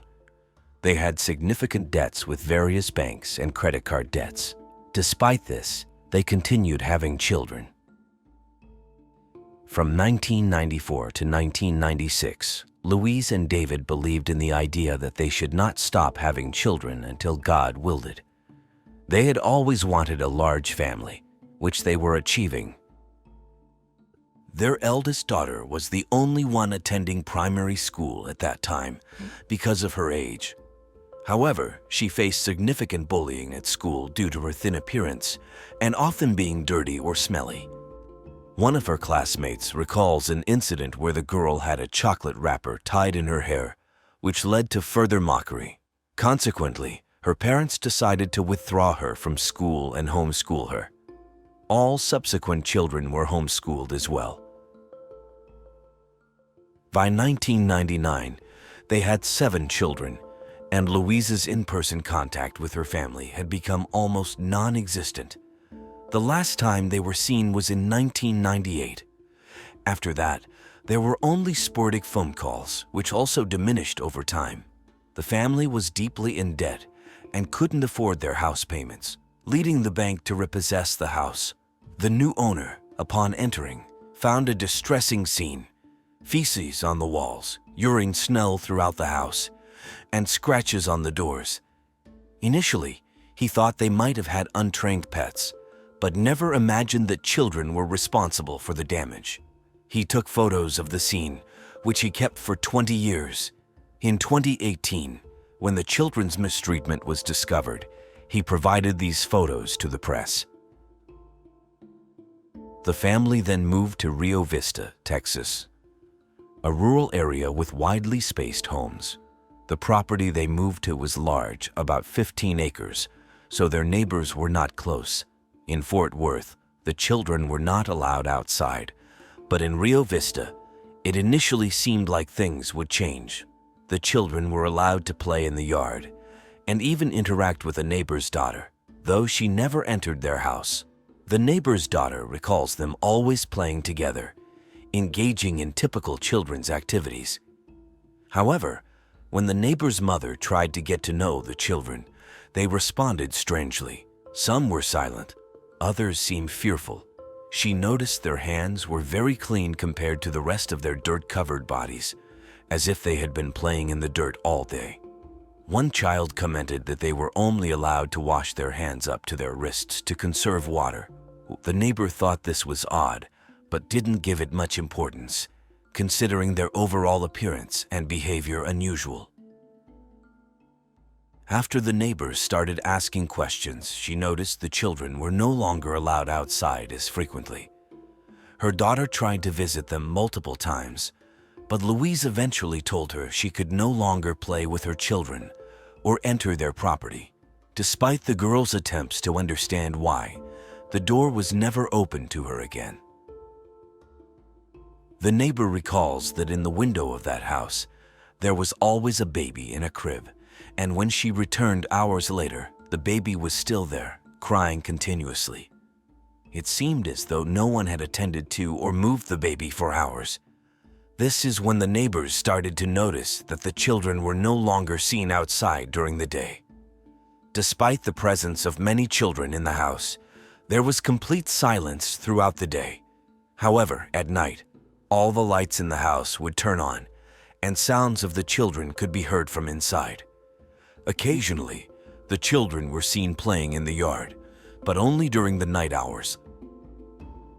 11 years after moving to that house in Rio Vista, in 2010, their eldest daughter escaped. She managed to run about 5 kilometers until she reached a dirt road, where she encountered a woman driving a truck. The woman stopped to see what was wrong with the girl, who appeared very agitated. She noticed that the girl was very thin, dirty, and struggled to speak clearly. The woman asked the girl several questions to gauge her awareness of time and space, like who the president was or the current year, but the girl had no knowledge of these things. Thinking the girl might have a mental condition, the woman convinced her to give her address so she could return her to her parents' house. During the ride, the girl kept asking how she could get a job, an apartment, and a car, reinforcing the woman's belief that she had some issues. The woman took her home, left her with her parents, and never reported the incident to the police. The girl had tried to escape because the situation in the Turpin house was horrible. In 2007, the Turpin parents had moved 10 of their children into an isolated trailer on their property. David and Louise took the 2 youngest and left the rest of the children to fend for themselves, bringing groceries on a weekly basis but not enough to feed everybody. One of their daughters, Jordan Turpin, aged 6 years at the time, stated there was a lot of starving and she had resorted to eating ketchup or mustard or ice. The kids were often shackled, strangled, and beaten for infractions such as playing in water by washing their hands above the wrists. They were also frequently left to lie in their own waste, unable to use a toilet while chained, and were allowed only 1 shower per year. Deprived of food, they were taunted by their parents with apple and pumpkin pies they could see and smell, but never eat, in brand new toys in unopened packages scattered around the putrid home. Then, in 2010, David lost his job again, forcing them to leave the house overnight as the bank repossessed it. The neighbors didn't realize they had left until they saw a sign from the bank announcing the house was for sale. Out of curiosity, as they had never entered the house in 11 years, several neighbors went inside. They found 2 dogs eating from the trash left behind. The house was filled with garbage, including children's chairs, beds, and mattresses covered in excrement and urine. Despite seeing all this and realizing the family lived in filth, nobody reported it to the police, including the bank or the new owner. This could have been a significant alert, as children should not live in such conditions. But no one took action. The family decided to move to California after leaving Rio Vista, Texas. There is no specific information about why they chose California, as they had no family there and, as far as is known, no outstanding job offers that would have motivated the move. When they arrived in California, they lived in 2 houses that were quite close to each other. Unlike the large property in Rio Vista, it would seem difficult to keep so many children quiet in a neighborhood where houses were close together. They initially arrived in Rio Vista with 7 children, but when they moved to California, they had 12 children plus the 2 parents, making it a total of 14 people in one house. Despite this, they managed to remain unnoticed for 4 years in the first house before moving to another house in Paris, California, where they lived for another 4 years. On January 14, 2018, before 6 a.m., two of the sisters, aged 13 and 17, decided to escape the house to seek help for their siblings. The 13-year-old got scared and returned home, but the 17-year-old, Jordan, continued with the plan she and her siblings had been working on for over 2 years. Jordan managed to take a cell phone from the house, which did not have service but could call emergency services.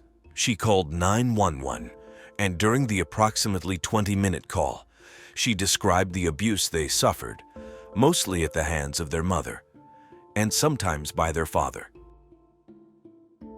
When the police arrived, Jordan showed them the cell phone with photos of their living conditions. The police knocked on the door, and Louise allowed them to enter voluntarily, seemingly unaware of any wrongdoing. Inside, the police found the house in terrible condition, with trash, urine, and feces everywhere. The living conditions for the children were appalling. Louise followed the officers around the house, questioning why they were there and why they needed to see her children, not understanding the seriousness of the situation. In one of the rooms, the police found one child chained to the bed and observed marks on the ankles of two other children, indicating they had recently been unchained. It's unclear if the parents had realized that their daughter had escaped and unchained the children as a result. The police immediately arrested the parents and took them to a patrol car. After that, they began taking the children out of the house and transported them to a local hospital for evaluation, as many of them urgently needed medical care due to severe malnourishment.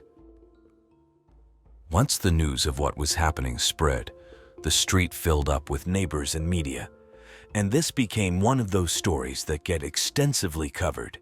Neighbors, media, and information presented by the California City prosecutor in the following days revealed the extent of the children's suffering, not only in that house, but also since their time in Texas. In their first house in Fort Worth, Texas, the maltreatment of the children began gradually. For some reason, all their children were named with names starting with the letter J, although the reason was never explained. As the parents had more children, they began to isolate themselves and their children completely from their families. Their daughter, who initially attended primary school and was then homeschooled due to bullying, was one of the first to experience this isolation. Once they began homeschooling all their children, their control over them was absolute. The children were not allowed to go anywhere, had no friends other than their siblings, were only allowed to take a bath once a year, and were fed only once a day, leading to their underdeveloped appearance. Punishments included beatings, strangulation, or being tied to their beds. When tied to their beds, they could remain there for weeks or months, not even being released to use the bathroom. This explains the excrement and urine smell found in the house in Fort Worth after they left. The scratches on the doors, initially thought to be made by pets, were actually made by the children in their attempts to escape. When the family moved to their house in Rio Vista, the abuse that had begun in Fort Worth continued. The only change occurred when the neighbors started asking questions, which led the family to change their routine completely. They began living nocturnally, sleeping from the early morning hours until the evening, and only being active at night. This is why the neighbors never saw them during the day and heard no noise from the house as their classes, playtime, and other activities happened at night. They're moving to California. For reasons not entirely known, they stopped using ropes to tie the children to the beds and began using chains and padlocks instead. This change was made after one of the children managed to escape from the ropes. It was also discovered that the children were not allowed to play with any toys, even though there were many in the house, all unopened in their original packaging. The parents would put different types of apple pies on the kitchen counter, letting the children see and smell them, but not eat them. The pies were only for the parents. Feeding the children only once a day severely affected their physical and mental development. The eldest daughter, who was 29 years old, weighed only 82 pounds. The 12-year-old son appeared to be only 7 years old, and all the other siblings also looked younger than their actual ages. They spoke very slowly, and some had more difficulty than others in organizing their thoughts. This nocturnal lifestyle continued in California, making it harder for neighbors to notice anything unusual. After moving to their second house in California in 2014, some changes occurred. In 2014, they had their last child, their 13th, and according to the city prosecutor's report, this child was well-fed and well-kept, unlike the others. The parents took this baby to parks, constantly took photos, and sent them to relatives, explaining the absence of photos of the other 12 children by saying they were too restless. The parents maintained control over what their children said and did, using it as a way to prevent their family from finding out what was happening inside their home. The only photos available were the ones the mother posted on a family Facebook page, where the children were often dressed alike and in larger clothes to hide their thinness. Both parents were obsessed with Disneyland, and their car plates even featured Disneyland themes. They occasionally took their children to Disneyland or other outings, but these were rare and strictly controlled. The oldest son was the only child who had more contact with the outside world, as he was allowed to take a class at a local college. One of his classmates noted that he would eat incessantly whenever there was food in the classroom, as if he hadn't eaten in days. His 12 siblings rarely left the house except for some nighttime activities or special occasions like renewing their parents' vows in Las Vegas, done twice in the same chapel with an Elvis Presley impersonator. Videos of these events are available on YouTube, showing the children looking thin but smiling, which did not necessarily mean they were happy. As we watch these videos of the Turpin wedding in Las Vegas, we're given a rare glimpse into a very private aspect of their lives. Here, we see David and Louise Turpin renewing their vows in a ceremony that, on the surface, appears joyful and celebratory. The setting is classic Vegas, a small chapel, complete with an Elvis Presley impersonator officiating the ceremony. The couple seems to be embracing the moment, surrounded by their children who are dressed for the occasion. It's a surreal contrast to the grim reality of their home life that was hidden from the world. These videos capture moments of apparent happiness and normalcy, starkly juxtaposed against the backdrop of the harrowing conditions we now know the children were enduring. It's a poignant reminder of the complexities and contradictions that can exist behind closed doors. For 2 years, all the children planned sought ways to alert someone for help. Finally, the 17-year-old daughter decided to escape and seek assistance. She knew that their way of living was somehow not within normal parameters. It wasn't right, despite being the only life she had known since birth. She understood that what was happening in her home was not normal. For many of us, stepping out of our house door is a mundane act, not even warranting a second thought. But for this 17-year-old girl, leaving her home alone for the first time, especially in the early morning darkness, and speaking with a stranger about her life was a significant and frightening step. She had no concept of what a police officer was, so when officers approached her, she did not run away, but stayed and spoke with them, not knowing if she was safe or not. David and Louise pleaded not guilty to all the charges against them, which together amounted to more than 75 counts, including torture, child abuse, and neglect among many others. They were each given a bail of $12 million, equivalent to $1 million for each of their children, except for their youngest 3-year-old daughter, who they seemingly took good care of, hence no charges were brought for her mistreatment. Their plea of innocence meant that some of their children might have had to testify in court. To spare their children this ordeal, they eventually pleaded guilty to all charges. Louise claimed to have been diagnosed with a mental disorder and requested time for treatment before trial, hoping to be freed from charges after about 2 years. However, the court denied this request, citing insufficient evidence that her mental condition led to her actions towards her children. During their trial, 2 of their children presented letters they had written, which were read to their parents. Eventually, they were sentenced to life in prison with the possibility of parole after 25 years. At the time of the trial's conclusion, they were not allowed any contact with their children, although the judge mentioned that this might change in the future, depending on the children's wishes.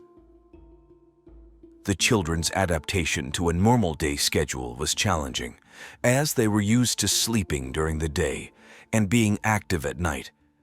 On March 19, 2018, about 2 months after they were hospitalized, all 7 adult children, aged between 18 and 29, were discharged and placed in an adapted house with separate living spaces to start adapting to independent adult life.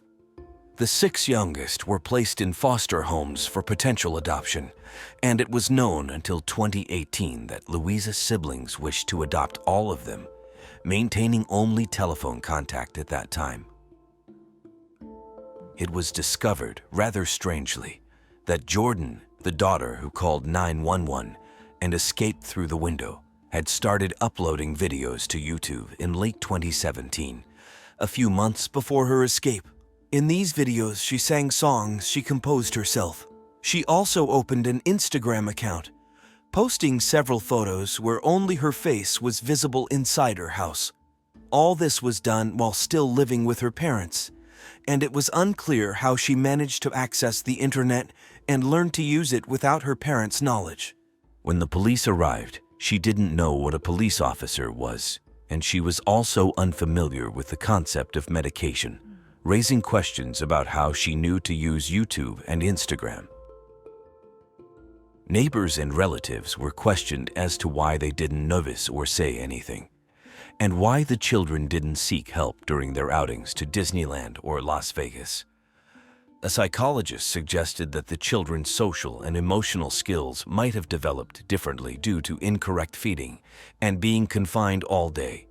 This might have made them perceive their situation as normal or not inherently wrong.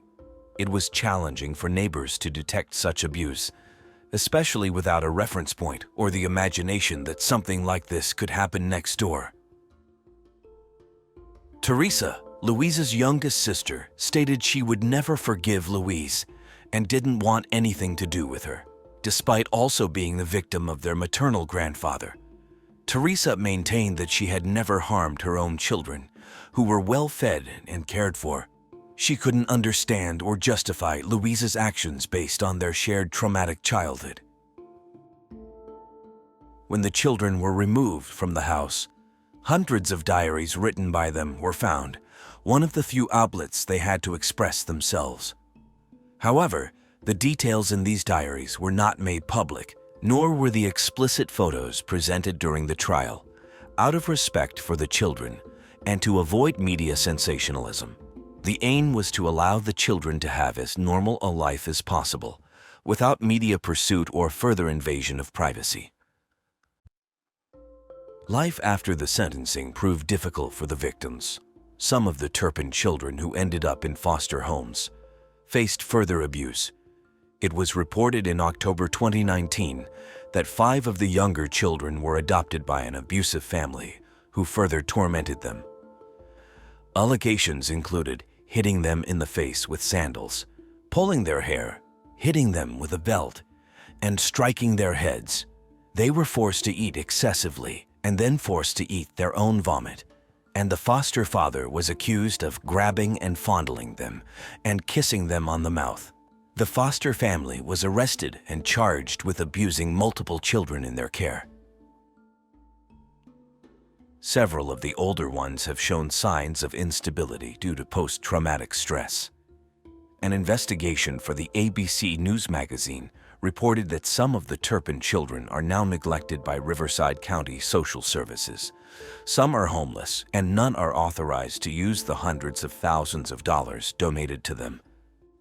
Jordan, the catalyst for their liberation, and clearly the most initiative-driven, opened a TikTok account to receive donations to support her siblings. She declares herself a fighter and says that since her release, she has been navigating life like a rocket, trying to make up for lost time. Despite the seeming unending trials, the attitude of most of the children is positive and cheerful. They are still adapting to freedom and what the world has to offer anew. They are working on their education, health, and learning basic life skills. Some have even chosen to change their names, hoping it will help them start afresh. As the details of their ordeal continue to emerge, the haunting question remains unanswered. Why? What could lead two people, who seemingly started their relationship under the tenets of faith, to commit such inhumane and senseless acts?